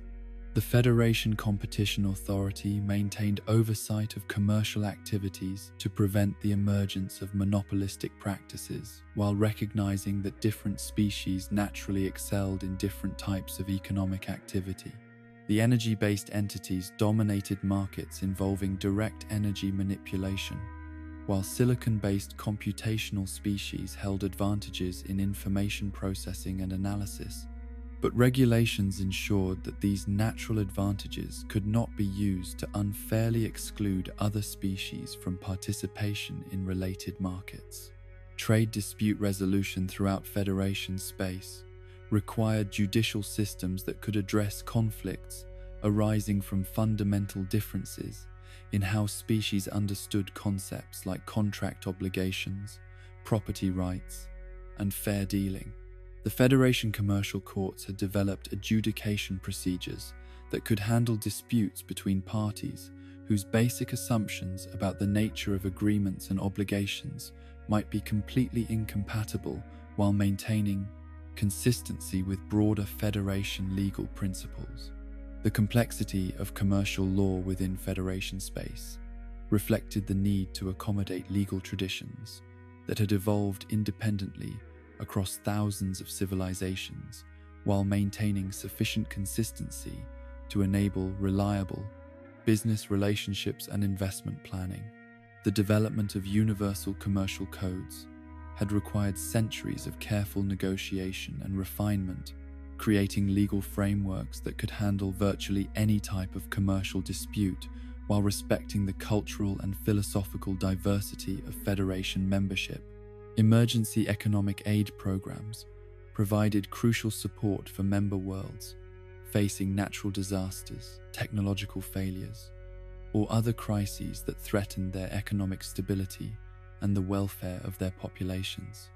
The Federation Emergency Economic Response Fund maintained resources that could be rapidly deployed to provide immediate assistance, while longer-term recovery programs helped affected civilizations rebuild and strengthen their economic systems to better withstand future challenges. The coordination of emergency aid across the vast distances of Federation space required sophisticated logistics and communication systems that could deliver appropriate assistance quickly enough to prevent humanitarian crises while ensuring that aid efforts were coordinated with local authorities and compatible with recipient civilizations' cultural and technological capabilities. The success of these programs had been essential in maintaining member loyalty and demonstrating the practical benefits of Federation membership during times of crisis. The scientific and technological advancement programs overseen by the Federation Science Council represented one of the most ambitious collaborative research initiatives in the history of conscious civilization, bringing together the accumulated knowledge and innovative capabilities of thousands of different species to address challenges that no single civilization could have comprehended or solved independently. The coordination of research efforts across civilizations, whose fundamental approaches to understanding reality ranged from purely empirical observation to exotic methodologies involving temporal displacement and quantum consciousness. Manipulation had required the development of scientific frameworks that transcended traditional disciplinary boundaries while maintaining rigorous standards for evidence and verification. The Federation Science Council itself had evolved into an institution that bore little resemblance to conventional academic organizations, requiring administrative structures that could accommodate researchers whose basic relationship with time, causation, and physical reality differed so dramatically that their participation in collaborative projects challenged fundamental assumptions about how scientific investigation could be conducted.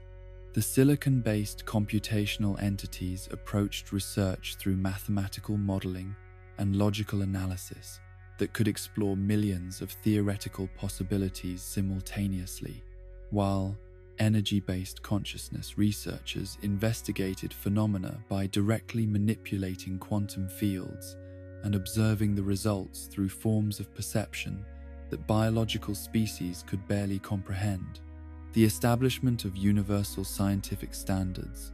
that could be applied across such diverse research methodologies had required decades of careful negotiation and experimentation, leading to evaluation criteria that focused on reproducibility and predictive accuracy rather than adherence to particular investigative approaches. Research findings were considered valid if they could be independently verified by multiple species using their preferred methodologies, creating a robust system of peer review that drew strength from diversity rather than being weakened by differences in approach. The most ambitious collaborative research projects undertaken by the Federation Science Council addressed fundamental questions about the nature of reality, consciousness, and the universe itself that had puzzled intelligent beings for millions of years. The Great Unified Theory Project brought together researchers from hundreds of different civilizations to develop mathematical models that could explain the relationships between quantum mechanics, gravitational effects, consciousness, and temporal dynamics in ways that remained consistent across all known forms of physical and metaphysical phenomena. The theoretical breakthroughs achieved through such collaborative efforts had practical applications that transformed technology throughout Federation space, leading to innovations in transportation, communication, energy production, and manufacturing that exceeded anything previously achieved by individual civilizations working alone. The development of consciousness-responsive materials that could alter their physical properties based on the mental states of nearby intelligent beings had emerged from research combining the mathematical insights of computational species with the consciousness manipulation expertise of energy-based entities and the practical engineering skills of traditional biological civilizations. Ethical guidelines governing scientific research within Federation space reflected the complex responsibility of overseeing investigations that might have implications extending far beyond the immediate research sites or even the civilizations conducting the studies. The potential for advanced research to accidentally destabilize fundamental physical constants, create temporal paradoxes, or inadvertently threaten.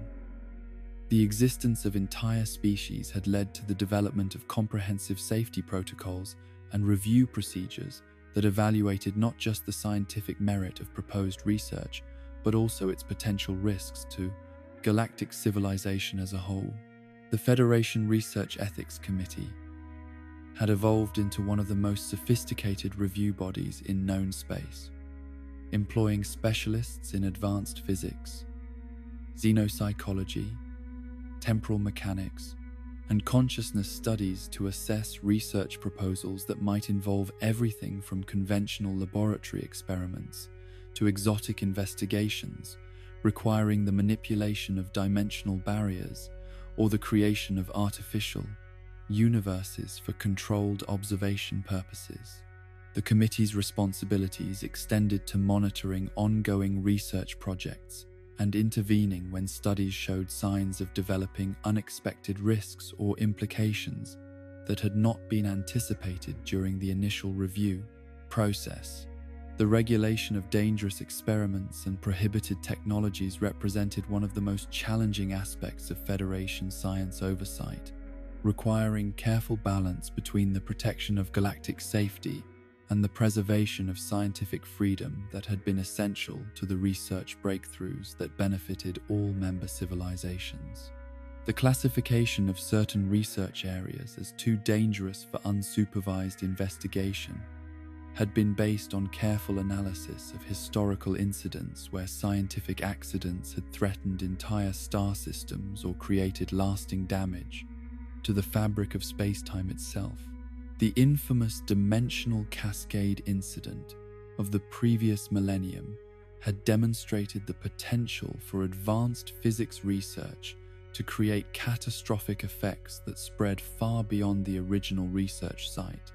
leading to safety protocols that required extensive computer modeling and peer review before any experiments involving dimensional manipulation or temporal displacement could be approved. The memory of entire solar systems that had been accidentally shifted into parallel dimensions served as a sobering reminder of the responsibilities that came with advanced scientific capabilities. Technology sharing agreements between member civilizations represented one of the most successful aspects of Federation scientific policy, creating systems for the voluntary exchange of technological innovations and research findings that accelerated development throughout galactic civilization, while respecting the intellectual property rights and cultural preferences of contributing species. The challenge of facilitating technology transfer between civilizations whose basic approaches to engineering and manufacturing might be completely incompatible had led to innovative adaptation programs that could modify technologies to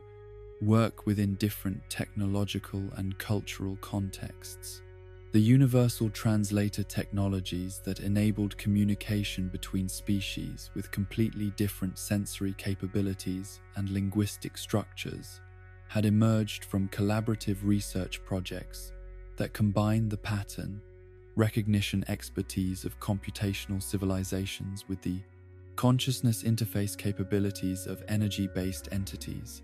and the practical engineering skills needed to create devices that could be manufactured and maintained by conventional biological species.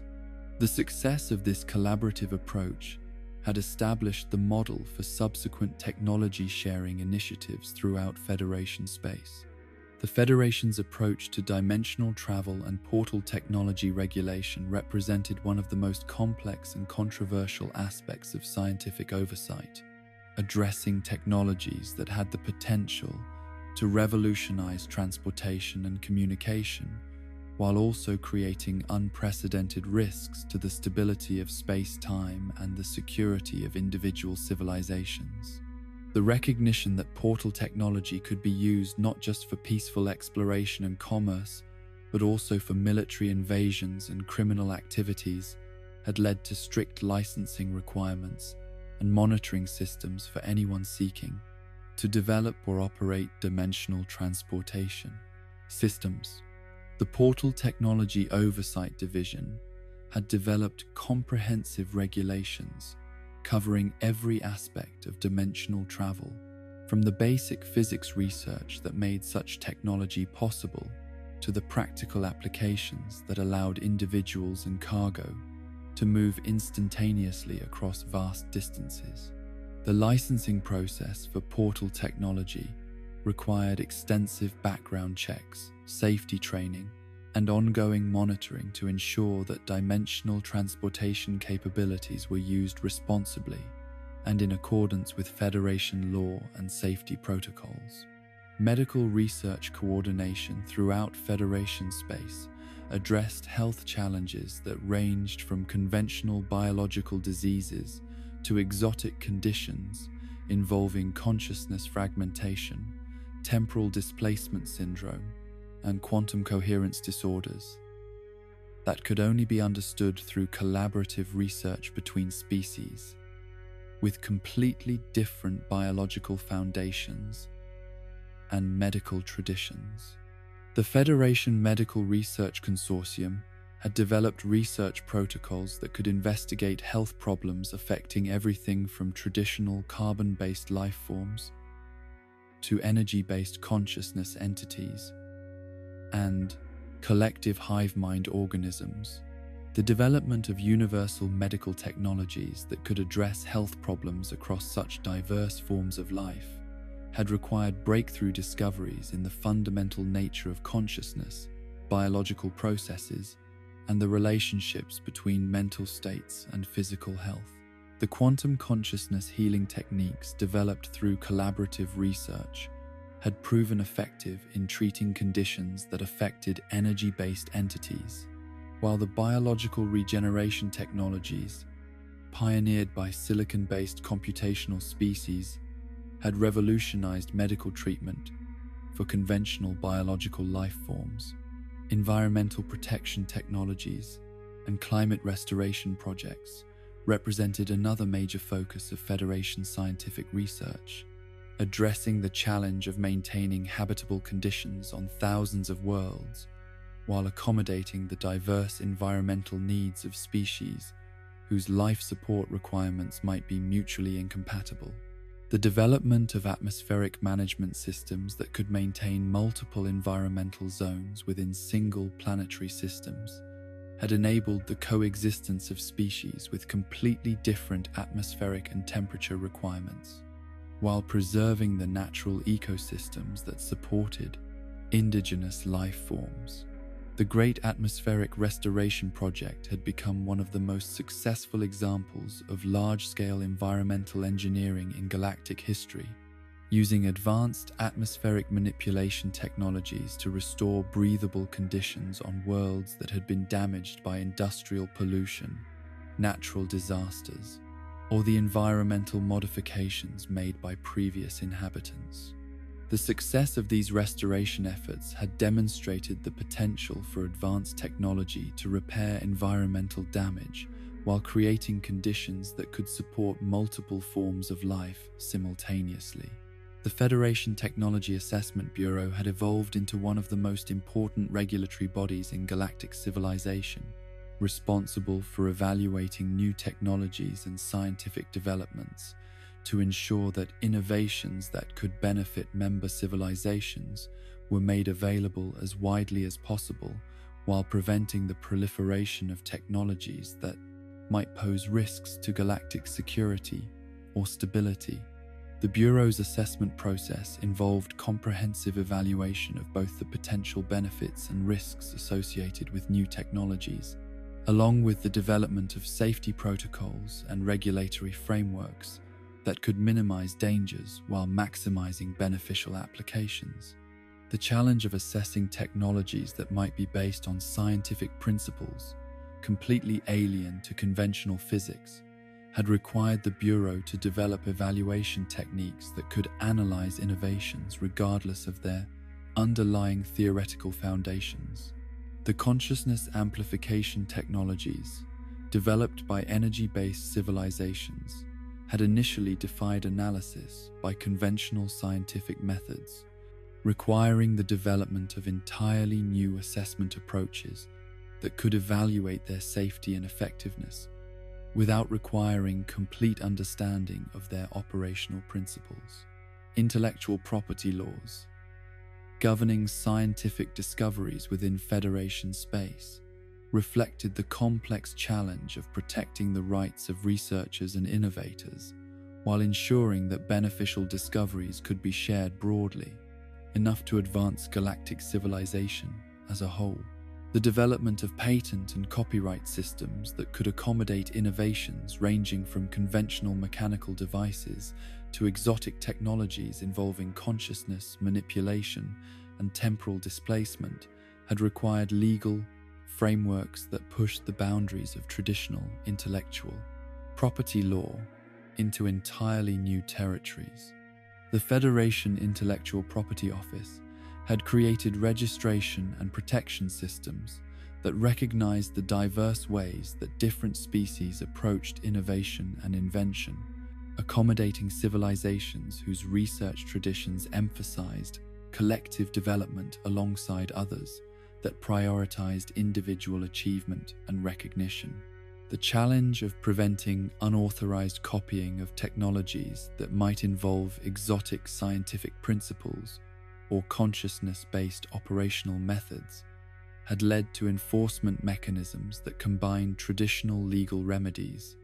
with advanced detection technologies and exotic investigative technique. Weapons development oversight and arms control treaties represented one of the most sensitive and crucial aspects of Federation scientific regulation, addressing the challenge of preventing the development and proliferation of weapons technologies that could threaten the security of member civilizations while maintaining the research freedom necessary for continued scientific advancement. The recognition that virtually any advanced technology could potentially be weaponized had led to oversight systems that focused on intent and application rather than attempting to prohibit specific types of research or development. The Federation Arms Control Authority maintained comprehensive monitoring systems that could detect weapons development programs regardless of their technological approach or theoretical foundation, using advanced surveillance technologies and intelligence networks to identify potential threats before they could be deployed. The authority's responsibilities included not just the prevention of conventional weapons development, but also the monitoring of exotic research that might lead to weapons based on consciousness, manipulation, temporal displacement, or dimensional destabilization effects. The delicate balance between encouraging scientific innovation and maintaining galactic security had required the development of oversight systems that could distinguish between legitimate research with potential military applications and hence 5 actual weapons development programs intended to threaten other civilizations. The review processes developed by the Arms Control Authority involved comprehensive assessment of research motivations, intended applications, and potential risks, along with ongoing monitoring of approved research to ensure that projects remained within approved parameters. The collaboration between different species in weapons research had led to arms control challenges that exceeded anything previously encountered by single civilization governments, requiring international agreements that could prevent the development of weapons that combined the advanced capabilities of multiple species in ways that might create unprecedented threats to galactic security. The Unified Defense Technology Treaty had established comprehensive restrictions on collaborative weapons research, while allowing continued cooperation in defensive technologies and non-military applications of advanced scientific discoveries. The ongoing success of Federation scientific programs had created a galactic civilization that was not just more technologically advanced than any individual member species could have achieved alone, but also more secure, prosperous, and capable of addressing the complex challenges that arose from the coexistence of thousands of different forms of intelligent life within a single governmental framework. This scientific collaboration had become one of the Federation's greatest achievements, demonstrating that diversity of approach and perspective could accelerate rather than hinder the advancement of knowledge and the development of beneficial technologies that improved life for all conscious beings throughout known space. The first anomalous readings detected by Federation monitoring stations in Galactic Sector C-137 represented what initially appeared to be routine fluctuations in dimensional stability, the kind of minor space-time distortions that occasionally occurred near regions of high gravitational stress or areas where multiple star systems created complex gravitational interactions.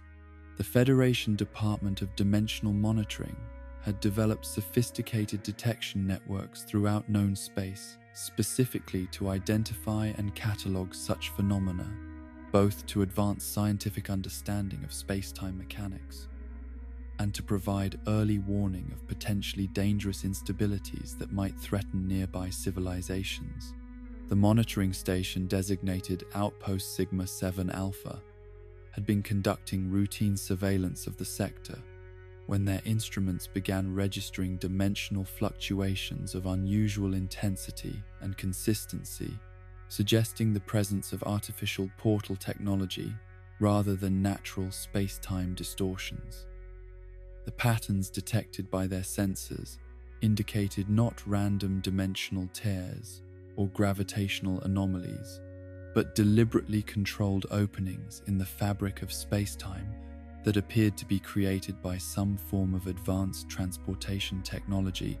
operating according to principles that exceeded the theoretical capabilities of known Federation science.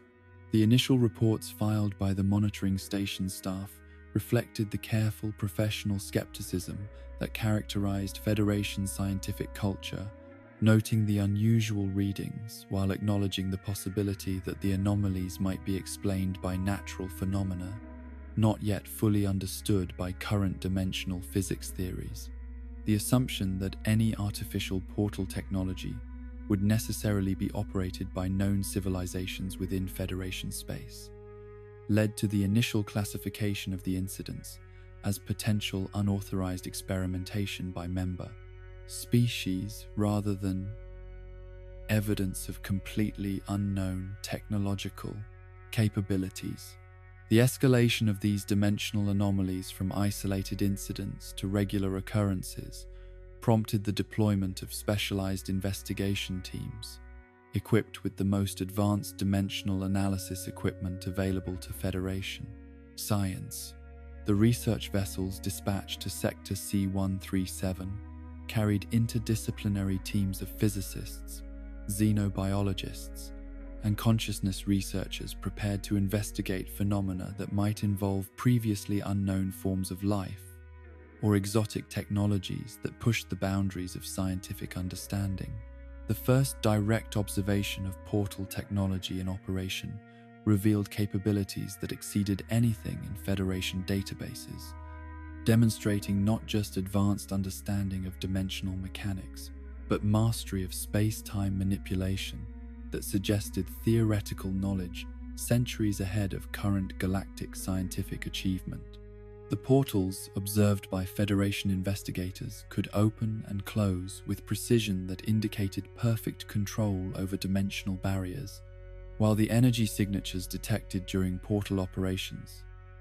suggested power sources and manipulation techniques that had no equivalent in known technology.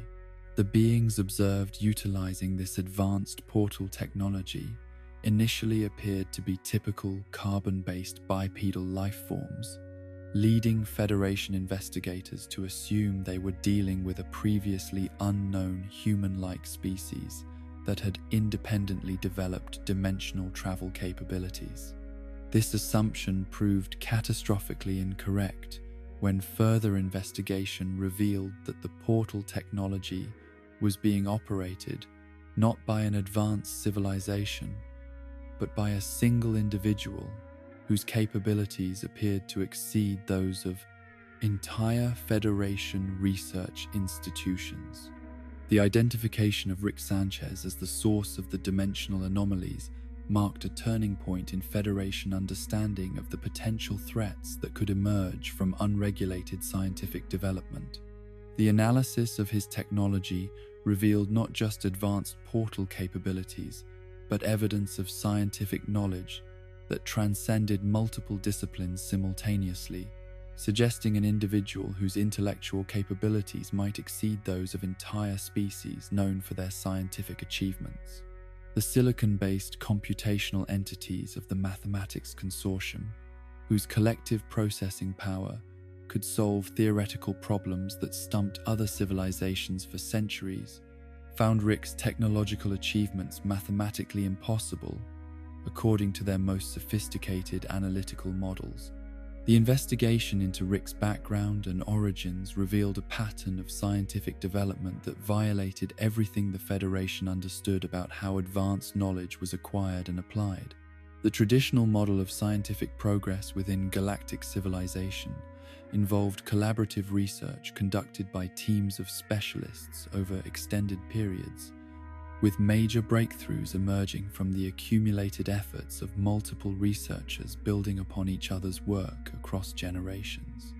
Rick appeared to have achieved technological mastery that should have required the combined efforts of hundreds of researchers working for millennia, yet had accomplished this advancement independently within the lifespan of a single biological entity. The implications of Rick's existence for Federation assumptions about scientific development, technological regulation, and galactic security created philosophical and practical challenges that exceeded anything the organization had previously encountered.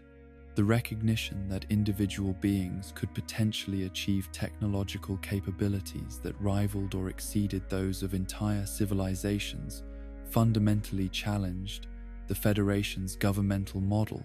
which was based on the assumption that no single entity could accumulate enough power to threaten the stability of galactic civilization. The first attempts to establish communication with Rick followed standard Federation protocols for contact with newly discovered civilizations, assuming that rational dialogue and diplomatic negotiation could address whatever concerns or conflicts might arise from his unauthorized portal technology usage. The Federation's diplomatic corps had centuries of experience in successfully negotiating with beings whose thought processes, cultural values, and communication methods differed dramatically from conventional norms, creating confidence that appropriate dialogue could resolve any misunderstandings and potentially lead to beneficial cooperation. Rick's response to these initial diplomatic overtures revealed not just advanced technological capabilities, but a casual disregard for Federation authority that suggested either complete ignorance of galactic governmental structures or deliberate contempt for the legitimacy of organized, interstellar governance. His interactions with Federation representatives combined technological demonstrations that showcased capabilities far beyond Federation science with philosophical commentaries that challenged the fundamental assumptions underlying galactic civilization and governmental cooperation. The growing catalogue of Rick's activities throughout Federation space revealed a pattern of behavior that seemed to treat the established order of galactic civilization as a source of entertainment rather than a legitimate governmental structure deserving of respect or cooperation. His interventions in local conflicts, manipulations of planetary governments, and casual violations of established scientific safety protocols created chaos that rippled through multiple star systems, while demonstrating complete indifference to the consequences of his actions for the civilizations affected by his activities. The Federation Council's decision to classify Rick Sanchez as a galactic terrorist reflected not just concern about his specific actions, but recognition that his very existence represented a fundamental challenge to the principles and assumptions that made Federation governance possible. The classification was based not on conventional terrorist activities involving violence against civilian populations, but on a broader understanding of terrorism that included actions that deliberately destabilized the social, political, and scientific foundations of civilized society. The challenge of developing effective responses to Rick's activities revealed critical limitations in Federation capabilities and theoretical understanding that had previously been masked by the organization's success in governing conventional civilizations, operating within predictable technological and behavioral parameters. The standard procedures for dealing with threats to galactic security had been developed to address challenges posed by organized civilizations whose capabilities and limitations were understood and whose actions followed comprehensible patterns of motivation and strategic thinking. Rick's behavior patterns defied analysis according to conventional strategic assessment techniques, combining seemingly random acts of destruction and chaos with demonstrations of advanced capabilities that suggested careful planning and sophisticated understanding of Federation systems and vulnerabilities. The intelligence analysts tasked with predicting and countering his activities found themselves confronting an individual whose motivations appeared to shift unpredictably, while his capabilities remained consistently beyond Federation. Ability to match or counter through conventional means. The realization that Rick possessed not just advanced portal technology, but comprehensive knowledge of Federation governmental structures, security procedures, and technological capabilities created profound concerns about the potential scope of his threat to galactic civilization. His demonstrated ability to access restricted information, predict Federation responses, and exploit vulnerabilities in systems that had been considered secure suggested either advanced intelligence gathering capabilities or knowledge sources that exceeded anything available to Federation authorities. The failed attempts to capture or contain Rick through conventional law enforcement methods provided increasingly clear evidence that Federation security forces were encountering capabilities that exceeded their training, equipment, and theoretical understanding. The specialized task forces deployed to apprehend Rick were equipped with the most advanced weapons and containment systems available to Federation military science, yet their operations resulted in embarrassing failures that demonstrated the inadequacy of conventional approaches to dealing with exotic threats. The development of specialized anti-Rick protocols required Federation security agencies to expand their operational parameters beyond anything previously contemplated, incorporating theoretical physics, advanced xenopsychology, and exotic threat assessment techniques that pushed the boundaries of available knowledge and capabilities. The task forces assigned to Rick-related operations required training that included advanced degrees in multiple scientific disciplines, along with practical experience in dealing with situations where conventional laws of physics might not apply in predictable ways. The growing recognition that Rick's activities posed not just immediate security threats, but long-term challenges to the stability and legitimacy of Federation governance created internal debates about appropriate responses that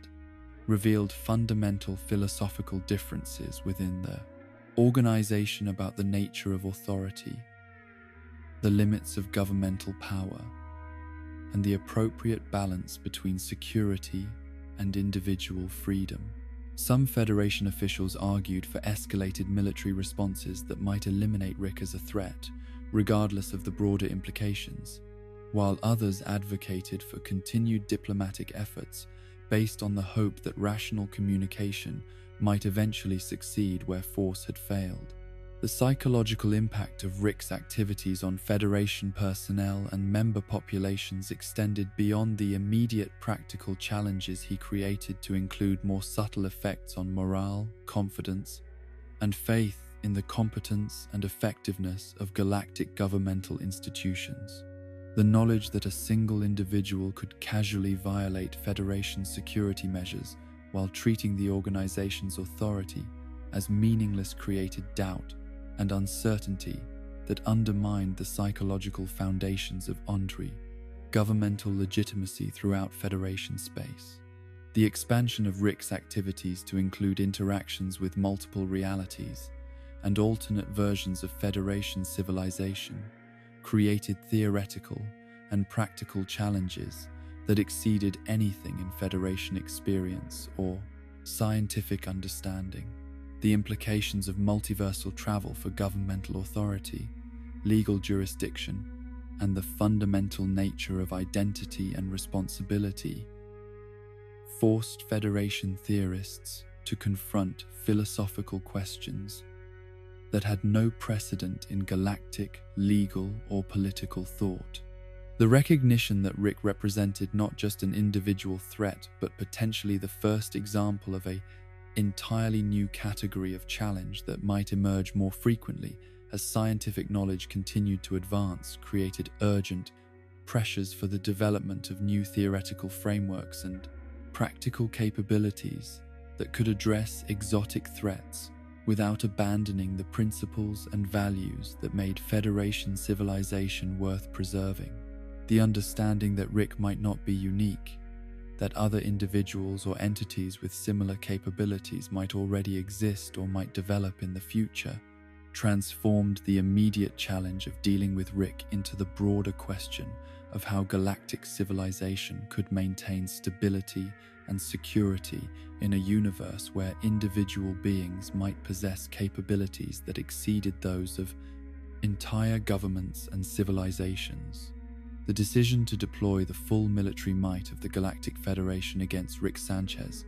represented the culmination of years of escalating frustration and growing recognition that conventional diplomatic and law enforcement approaches had proven completely ineffective against an individual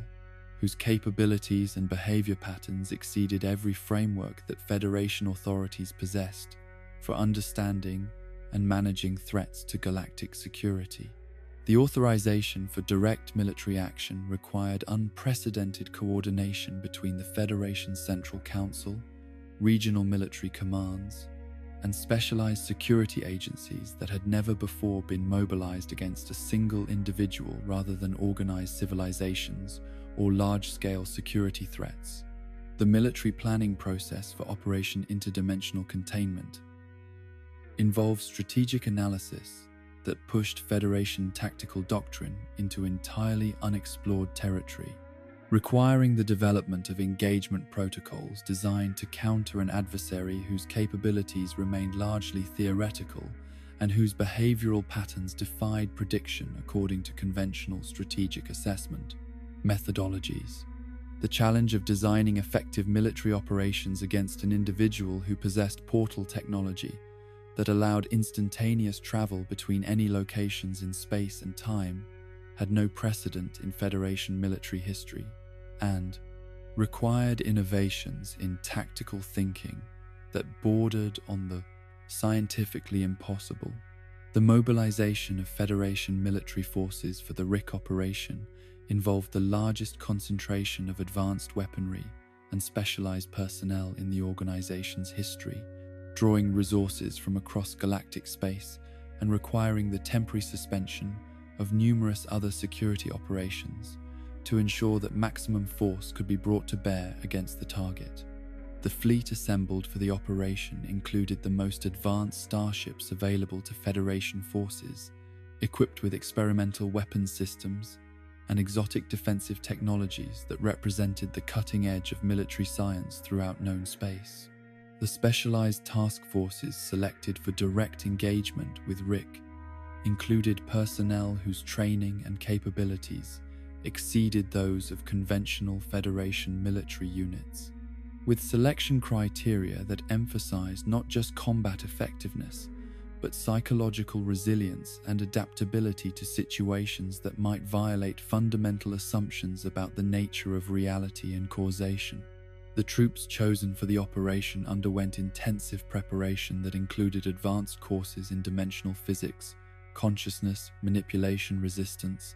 and operational procedures for combat environments where conventional laws of physics might not apply in predictable ways. The intelligence-gathering phase of the operation revealed the devastating inadequacy of Federation information systems when confronted with a target whose activities spanned multiple realities and timelines simultaneously, making traditional surveillance and reconnaissance methods not just ineffective, but potentially counterproductive. Due to the risk of alerting Rick to Federation preparations,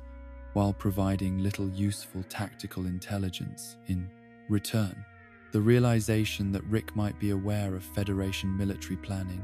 even as it was being developed, created paranoia and uncertainty that undermined operational security and forced constant revision of tactical approaches. The first phase of the military operation involved the deployment of advanced containment systems designed to prevent Rick's escape through portal technology, utilizing experimental dimensional stabilization fields that theoretically could lock local space-time into configurations that would make portal creation impossible within specified areas. The implementation of these containment systems required enormous energy expenditures and the coordination of multiple starships equipped with exotic physics manipulation equipment, creating operational vulnerabilities that Rick could potentially exploit, while offering no guarantee that the theoretical containment effects would actually function as intended. The initial engagement between Federation forces and Rick revealed immediately that the military had fundamentally misunderstood both the nature of his capabilities and his likely responses to direct confrontation, as his behavior during the encounter demonstrated not just advanced technological resources, but strategic thinking that had anticipated and prepared for exactly the type of conventional military response that Federation planners had developed. The ease with which Rick neutralized advanced Federation weapons systems while avoiding capture suggested that he possessed not just superior technology, but comprehensive understanding of Federation military doctrine and equipment capabilities. The psychological warfare aspects of Rick's behavior during the military engagement proved as devastating to Federation morale as his technological superiority, as his casual dismissal of their most advanced capabilities combined with mocking commentary about their tactical approaches and strategic assumptions to create doubt and demoralization among Federation personnel who had believed themselves to be participating in the most sophisticated military operation in galactic history. His apparent amusement at their efforts suggested that the Federation's most serious military response represented little more than entertainment to someone whose capabilities exceeded their institutional understanding. The capture phase of the operation, which had been planned as the culmination of months of strategic preparation and technological development, instead became a demonstration of Rick's ability to manipulate Federation assumptions and expectations to create outcomes that served his own purposes rather than their operational objectives. The realization that Rick had allowed himself to be captured as part of some larger plan rather than being overpowered by Federation military capabilities created profound uncertainty about whether any aspect of the operation was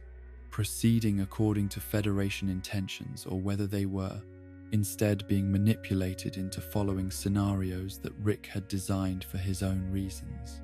The interrogation protocols developed for Rick represented the most advanced psychological analysis and information extraction techniques available to Federation intelligence services,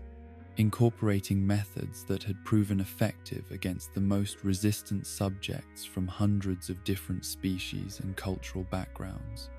The assumption that even an individual with Rick's technological capabilities would eventually reveal useful information when subjected to sophisticated psychological pressure and sensory manipulation techniques reflected confidence in interrogation methods that had been refined over centuries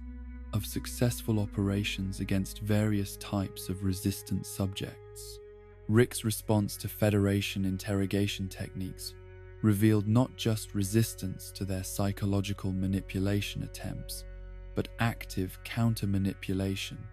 that turned the interrogation process into an opportunity for Rick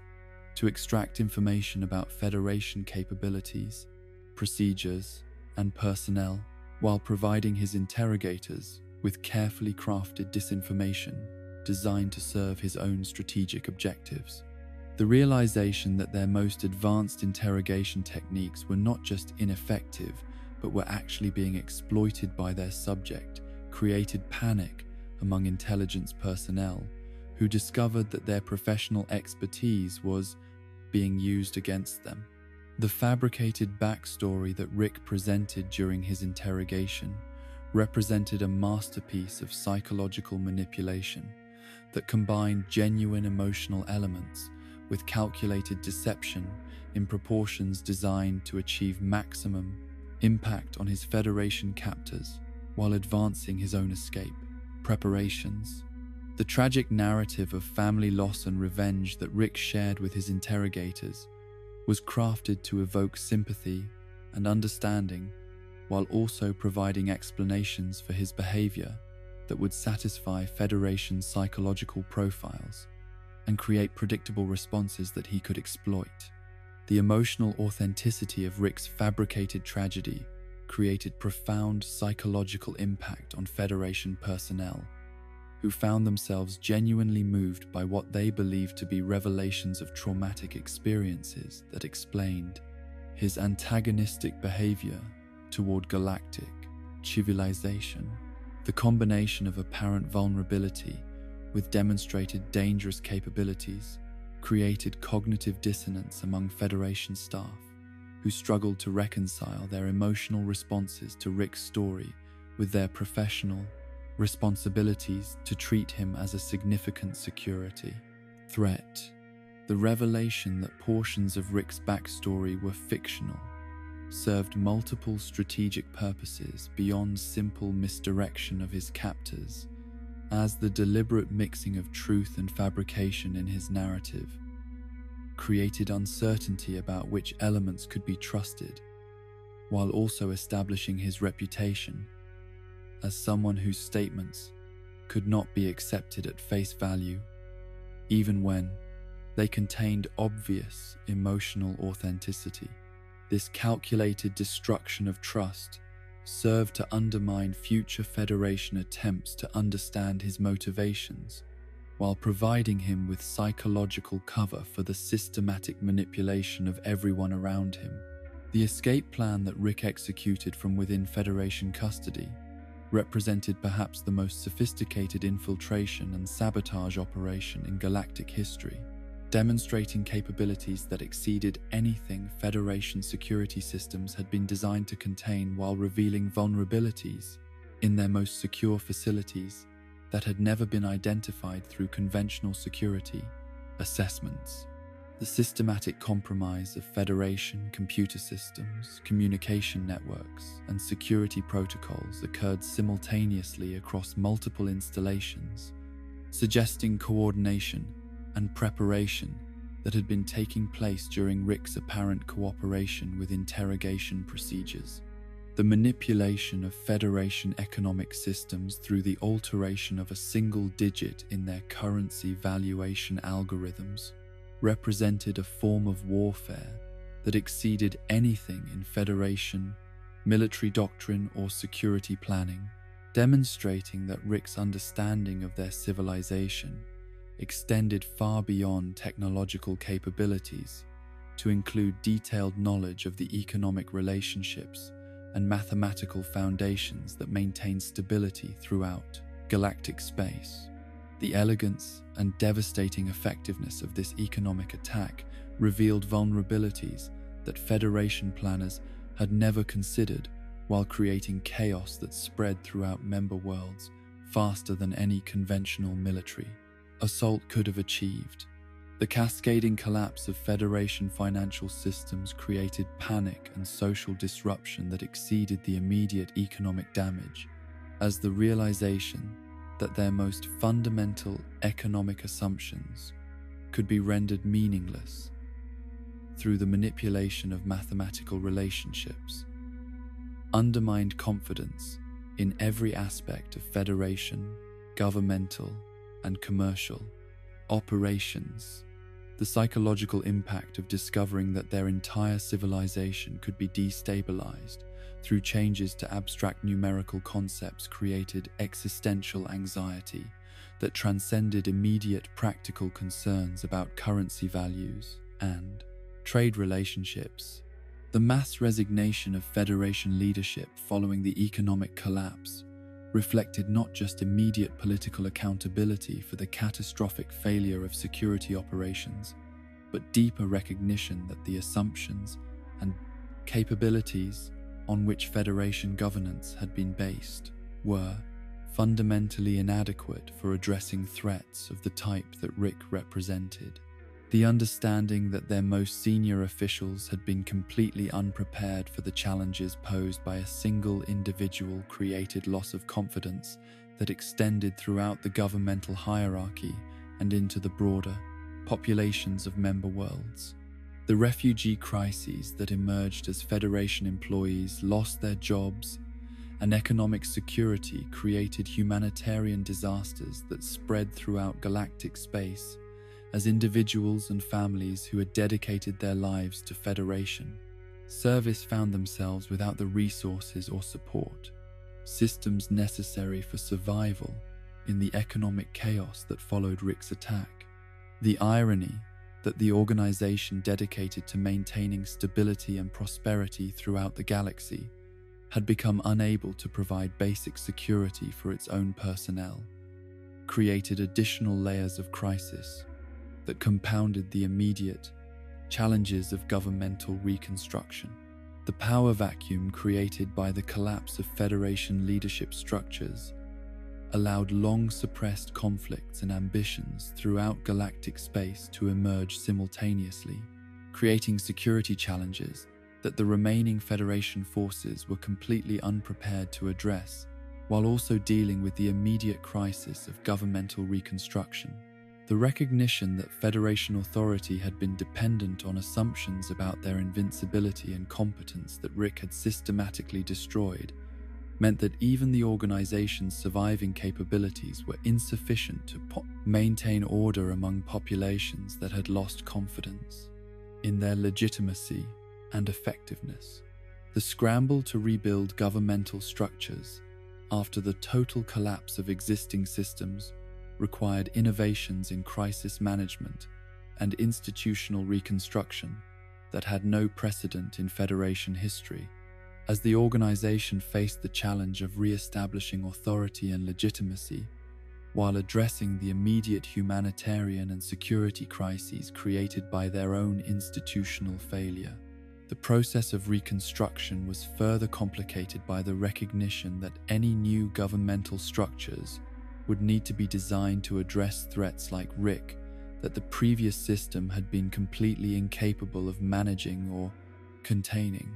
The development of new security protocols designed specifically to counter Rick-level threats represented a fundamental shift in Federation military and intelligence doctrine,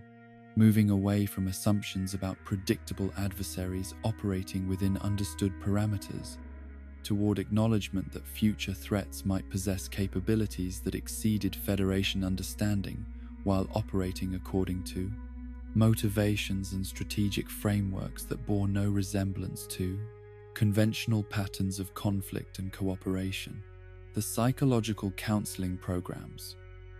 established for Federation personnel suffering from what came to be known as Rick trauma reflected recognition that exposure to capabilities and behaviors that violated fundamental assumptions about reality and causation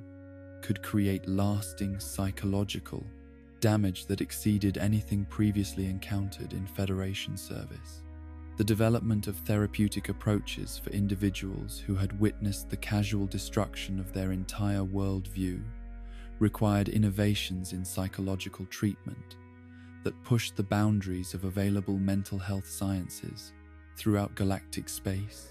The ongoing impact of Rick's devastating attack on Federation civilization created changes that extended far beyond immediate governmental and economic disruptions, to include fundamental shifts in how member populations understood the nature of power, security, and the possibility of individual agency in a universe where single beings might possess capabilities that exceeded those of entire civilizations, permanently altering the psychological and philosophical foundations of galactic society in ways that would continue to influence the development of interstellar civilization for generations to come. The reconstruction of Galactic Federation infrastructure in the aftermath of Rick Sanchez's devastating attack required organizational efforts of unprecedented scope and complexity, as the challenge extended far beyond simple rebuilding of destroyed facilities to include fundamental reimagining of governmental structures, security protocols, and operational assumptions that had proven catastrophically inadequate when confronted with threats that exceeded traditional parameters of institutional planning and response capability. The process of reconstruction began in an atmosphere of profound uncertainty and demoralization, as Federation personnel struggled to address immediate humanitarian crises while simultaneously grappling with the philosophical implications of their complete institutional failure. The assessment of damage caused by Rick's economic warfare revealed that the destruction extended far beyond immediate financial losses to include systematic erosion of confidence in the mathematical and theoretical foundations that supported interstellar commerce, governmental operations, and the complex web of relationships that maintained cooperation between thousands of different civilizations throughout galactic space. The realization that abstractions like currency valuation and economic modeling could be weaponized in ways that created real-world suffering for billions of beings forced Federation planners to reconsider fundamental assumptions about the nature of security and the types of threats that advanced civilizations needed to prepare for. The immediate humanitarian response to the collapse of Federation systems required the development of emergency support networks that could provide basic necessities for the millions of Federation employees and their families who had lost their livelihoods and security when the organization's economic foundations were destroyed. The challenge was compounded by the fact that many Federation personnel possessed specialized skills in interstellar administration and exotic technology management that had little practical application in the economically devastated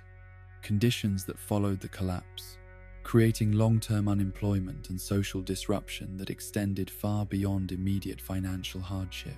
The establishment of refugee assistance programs required cooperation between surviving Federation agencies and member world governments that had themselves been destabilized by the economic chaos, creating coordination challenges that tested the limits of available resources, while highlighting the interconnected nature of galactic civilization and the cascading effects that could result from the failure of central institutions. The recognition that Federation collapse created vulnerabilities throughout interstellar society provided powerful motivation for reconstruction efforts, while also demonstrating the enormous scope of the challenges that needed to be addressed.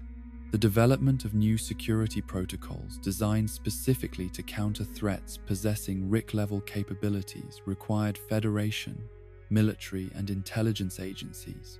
to abandon traditional assumptions about the nature of conflict and develop entirely new theoretical frameworks for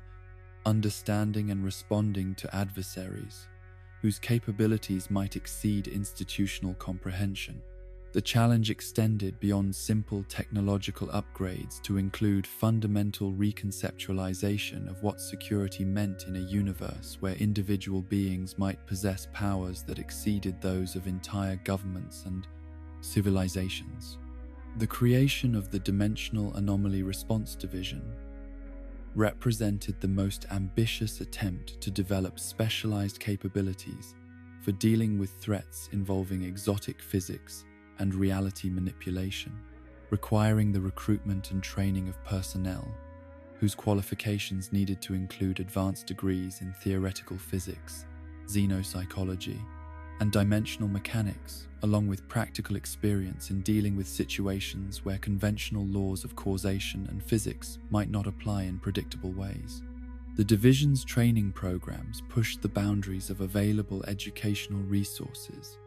while acknowledging that preparation for encounters with RIC-level entities necessarily involved accepting uncertainty and developing adaptive responses, rather than relying on predetermined protocols. The establishment of psychological counseling programs for Federation personnel suffering from RIC trauma reflected recognition that exposure to capabilities and behaviors that violated fundamental assumptions about reality could create lasting psychological damage that exceeded anything previously encountered in governmental service.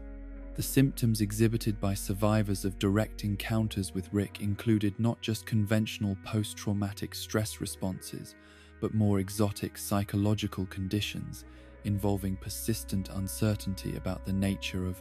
reality, causation, and personal agency in a universe where individual beings might possess godlike powers. The development of therapeutic approaches for RIC trauma required innovations in psychological treatment that incorporated elements of philosophy, physics,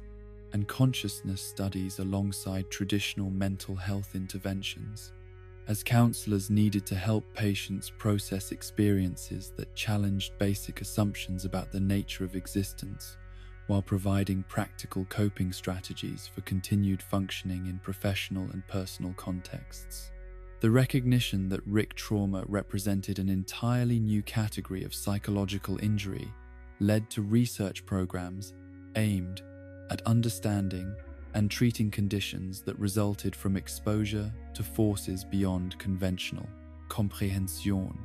The reconstruction of Federation economic systems required the development of financial instruments and regulatory frameworks that could maintain stability while incorporating safeguards against the types of mathematical manipulation that RIC had used to destroy the previous system. The challenge extended beyond simple technical improvements to include the restoration of confidence among member populations who had witnessed the complete collapse of institutions they had previously trusted to maintain economic paces, stability and prosperity throughout galactic space. The implementation of new currency systems required extensive consultation with mathematical specialists from throughout Federation space to ensure that the underlying algorithms and valuation mechanisms were sufficiently robust to resist manipulation while remaining flexible enough to accommodate the diverse economic needs of thousands of different civilizations. The design process incorporated multiple layers of verification and cross-checking systems intended to prevent any single individual from gaining the access and understanding necessary to replicate RIC's economic attack. The development of counter-RIC technologies represented perhaps the most ambitious and ultimately frustrating aspect of Federation reconstruction efforts, as the organization invested enormous resources in attempting to develop technological capabilities that could match or counter RIC's portal technology and reality manipulation abilities. The research programs established for this purpose brought together the most advanced scientific minds from throughout galactic space, while acknowledging that their efforts might be fundamentally limited by the gap between RIC's individual capabilities and the collaborative research methods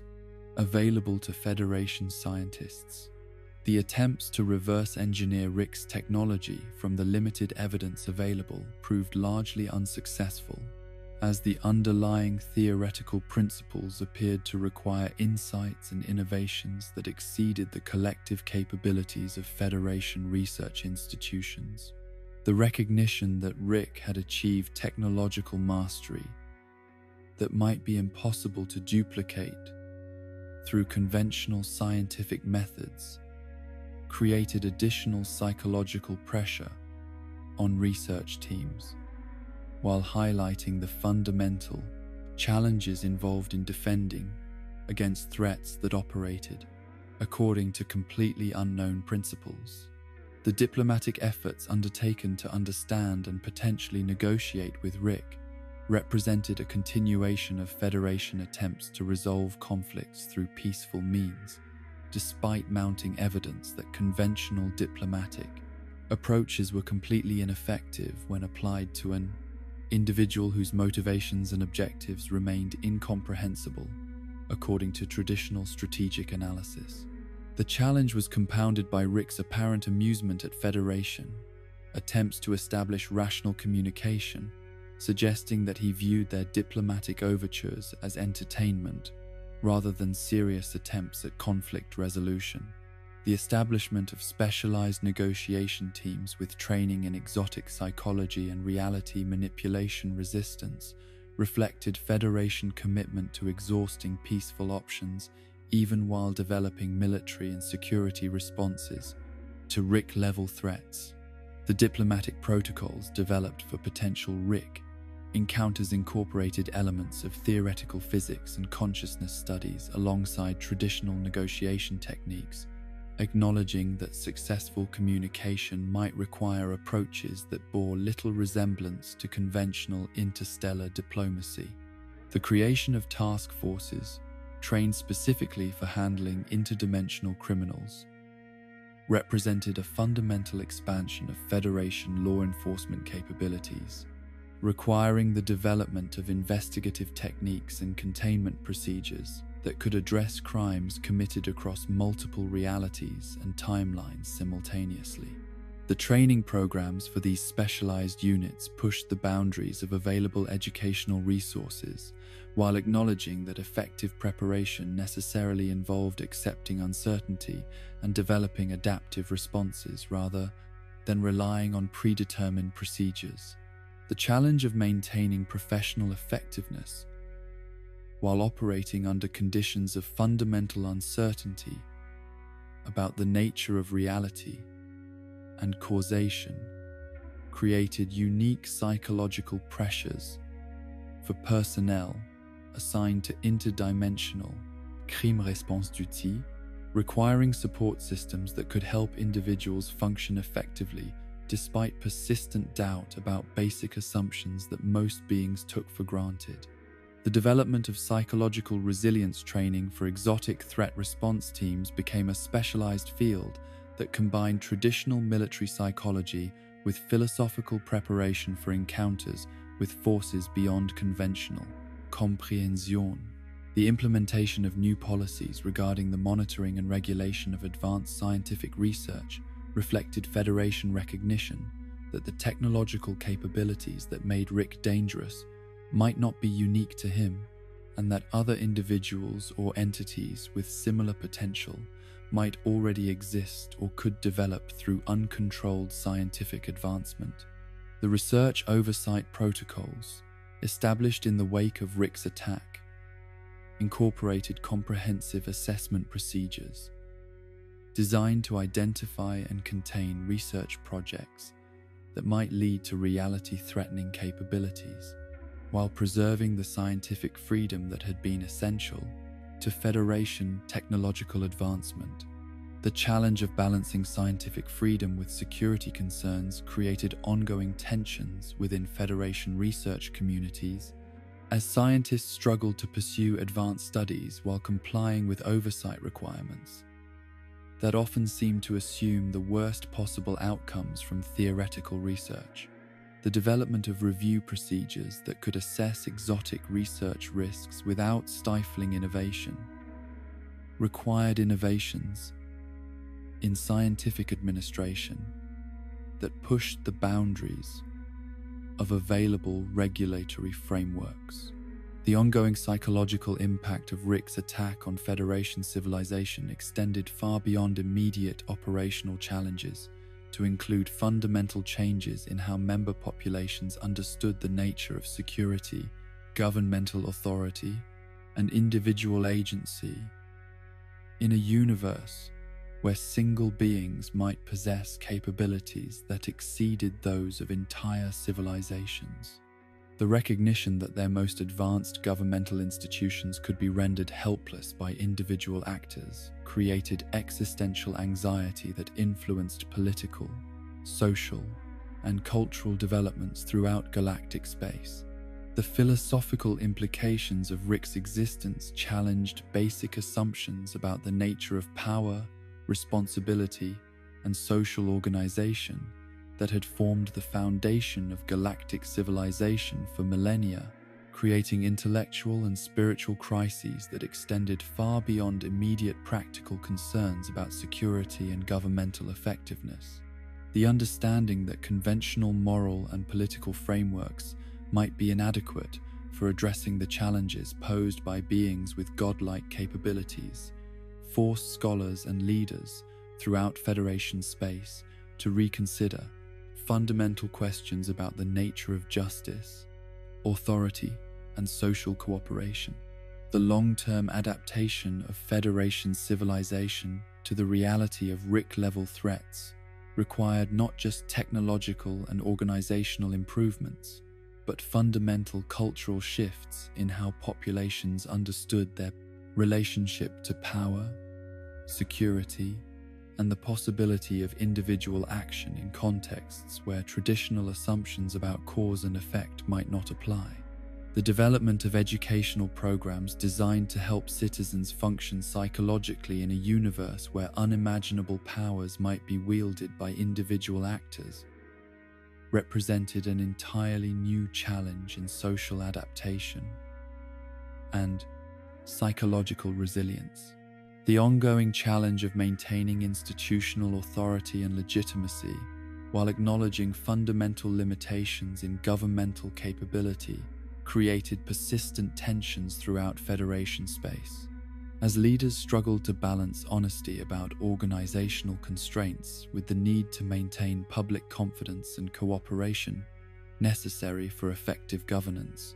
the recognition that their most sophisticated institutions might be helpless against certain types of threats required innovations in political communication and public administration that had no precedent in galactic governmental history. The current operational status of the Galactic Federation in the aftermath of Rick Sanchez's devastating assault represented a complex mixture of institutional recovery and fundamental transformation that bore little resemblance to the confident, all-encompassing governmental authority that had characterized the organization for millennia before encountering threats that exceeded every framework they possessed for understanding and managing challenges to galactic security and stability. The Federation that emerged from the Reconstruction process remained a formidable, administrative, and military organization capable of governing thousands of worlds and coordinating the activities of countless civilizations. Yet it operated under the persistent shadow of knowledge that its most sophisticated capabilities could be rendered meaningless by individual actors whose powers transcended conventional understanding. The ongoing monitoring of Rick's activities throughout galactic space had evolved into one of the Federation's most resource-intensive and psychologically challenging operations, requiring the continuous deployment of specialized surveillance teams equipped with exotic detection technologies and trained in observational techniques that could potentially identify dimensional anomalies and reality distortions without directly confronting or alerting their target to Federation awareness of his presence. The challenge was compounded by Rick's demonstrated ability to detect and manipulate Federation surveillance efforts, creating a cat-and-mouse dynamic where monitoring teams could never be certain whether their observations represented genuine intelligence gathering or elaborate deceptions orchestrated by their target for purposes they could not comprehend. The development of passive observation protocols for Rick-related activities represented a fundamental shift in Federation intelligence doctrine, moving away from active investigation and intervention toward careful documentation and analysis that prioritized institutional survival over immediate tactical advantages. The recognition that direct confrontation with Rick had proven catastrophically counterproductive had led to surveillance approaches that emphasized discretion and distance, while acknowledging that even the most sophisticated monitoring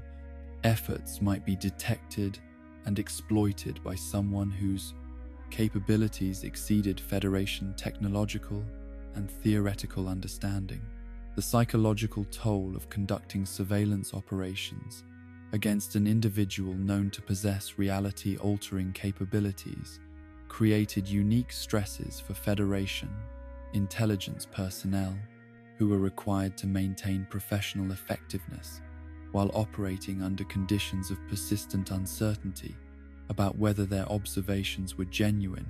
or whether they were being manipulated by forces beyond their ability to detect or understand. The development of specialized psychological support programs for surveillance teams reflected recognition that exposure to Rick-related operations could create lasting mental health impacts that exceeded conventional occupational hazards. The maintenance of institutional authority, while acknowledging fundamental limitations in governmental capability, represented perhaps the most delicate challenge facing Federation leadership as officials struggled to balance honesty about organizational constraints with the need to preserve public confidence and cooperation necessary for effective governance throughout galactic space. The careful management of public information about Rick-related incidents required constant assessment of how much truth member populations could psychologically handle, while maintaining sufficient transparency to preserve democratic legitimacy and institutional accountability. The philosophical implications of Rick's existence had created ongoing intellectual crises throughout Federation, academic, and governmental circles, as scholars and administrators grappled with questions about the nature of power, authority, and social organization that challenged fundamental assumptions underlying galactic civilization. The recognition that individual beings could potentially possess capabilities that exceeded those of entire governments forced reconsideration of basic political and moral frameworks that had guided interstellar society for millions of years. The development of contingency planning for future encounters with Rick-level entities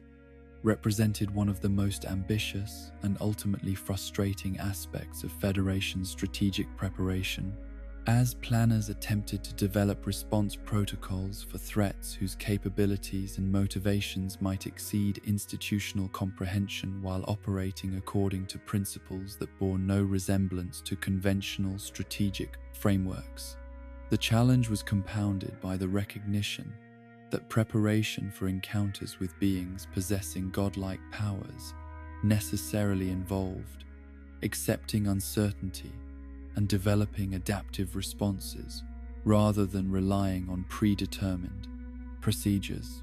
The recruitment strategies developed to attract personnel capable of functioning effectively in post-Rick galactic civilization emphasized psychological resilience, intellectual flexibility, and comfort with fundamental uncertainty rather than traditional qualifications based on specialized knowledge and technical expertise. The understanding that future challenges might require responses that transcended conventional disciplinary boundaries had led to hiring practices that prioritized adaptive thinking and philosophical sophistication alongside technical competence and administrative experience. The establishment of advanced training programs designed to prepare Federation personnel for encounters with exotic threats and reality-altering phenomena required educational innovations that combined traditional administrative and security training with advanced courses in theoretical physics, consciousness studies, and philosophical preparation for situations where basic assumptions about causation and identity might not apply in predictable ways.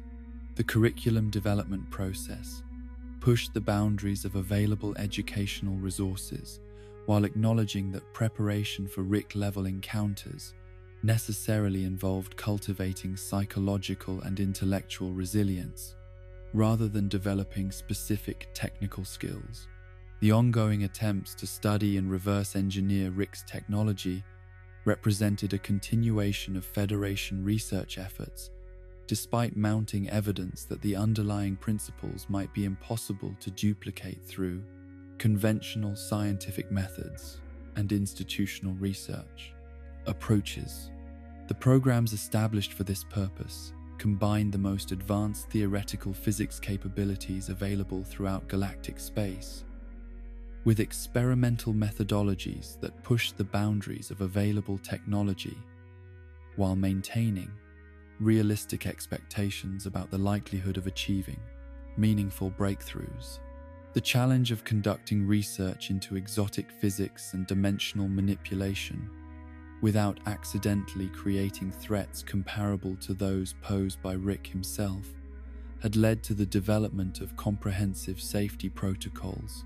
and oversight procedures that sometimes hindered research progress while providing essential protection against the possibility that institutional scientific efforts might inadvertently produce technologies that could be weaponized against galactic civilization. The balance between research advancement and security concerns created ongoing tensions within Federation scientific communities. The transformation of Federation military doctrine in response to RIC-level threats represented a fundamental shift away from conventional assumptions about conflict resolution toward acknowledgement that some challenges might be impossible to address through traditional applications of force and organizational capability. The development of exotic threat response protocols incorporated elements of theoretical physics, consciousness studies, and philosophical preparation, alongside conventional military training, creating specialized units whose qualifications and operational procedures bore little resemblance to traditional peacekeeping forces. The recognition that conventional military responses might be counterproductive when applied to beings with reality-altering capabilities had led to the development of defensive strategies that emphasized containment, observation, and damage limitation, rather than direct confrontation or elimination of threats. The psychological preparation required for personnel assigned to exotic threat response duties included training in accepting powerlessness and uncertainty while maintaining professional effectiveness and institutional loyalty, despite knowledge that their best efforts might be completely inadequate. The role of the Federation in post-RIC galactic civilization had evolved from that of supreme governmental authority to something more resembling a coordination service that facilitated cooperation between member civilizations while acknowledging the existence of forces beyond institutional control or comprehension. This transformation required adjustments in organizational culture and public communication that preserved essential governmental functions while managing expectations about what centralized authority could realistically accomplish in a universe where individual actors might possess capabilities that exceeded those of entire institutions. The development of new diplomatic approaches for dealing with entities possessing exotic capabilities required innovations in negotiation theory and communication protocols that incorporated elements of advanced physics and consciousness. Studies alongside traditional diplomatic training. The recognition that conventional negotiation techniques might be meaningless when applied to beings whose motivations and objectives operated according to completely alien frameworks had led to experimental approaches that emphasized survival and damage limitation rather than traditional conflict, resolution, or strategic advantage. The ongoing challenge of maintaining democratic participation and governmental legitimacy,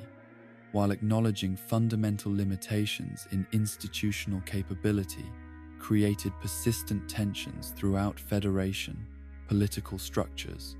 as elected officials and appointed administrators struggled to fulfill their responsibilities to member populations, while operating under constraints that made traditional governmental effectiveness impossible to achieve. The development of new models for democratic participation in contexts of fundamental uncertainty represented an ongoing experiment in political adaptation that had no precedent in galactic governmental history. The psychological adaptation of member populations to the reality of RIC-level threats had required comprehensive educational and cultural programs designed to help citizens function psychologically in a universe where unimaginable powers might be wielded by individual actors according to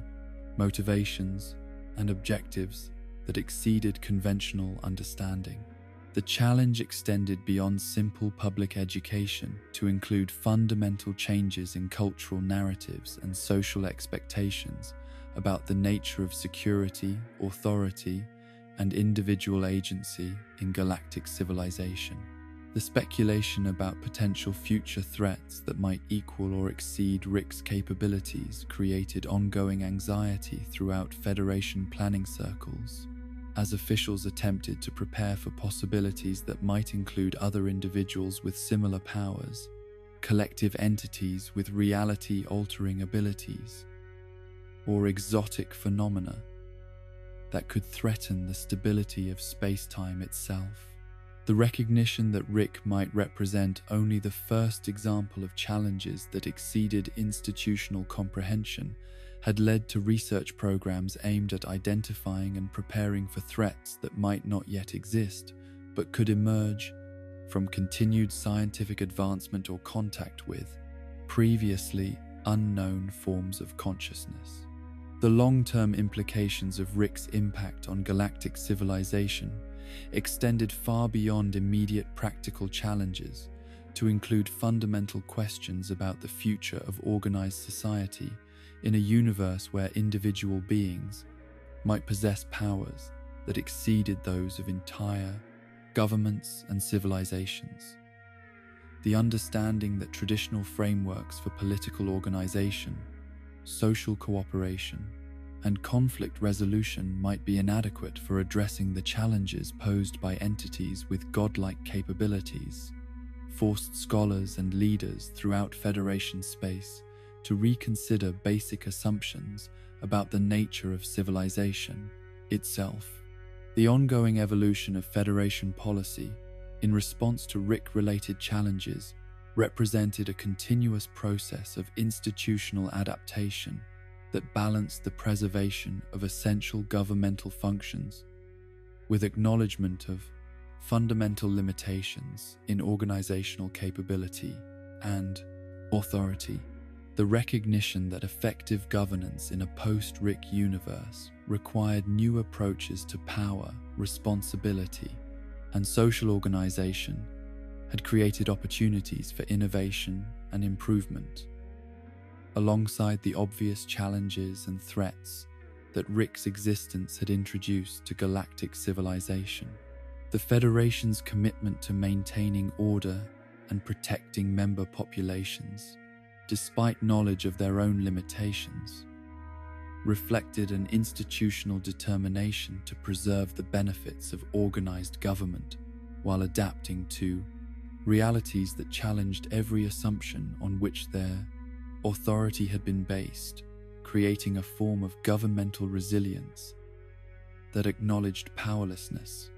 while maintaining dedication to service and the protection of civilized values throughout an increasingly uncertain and potentially dangerous universe.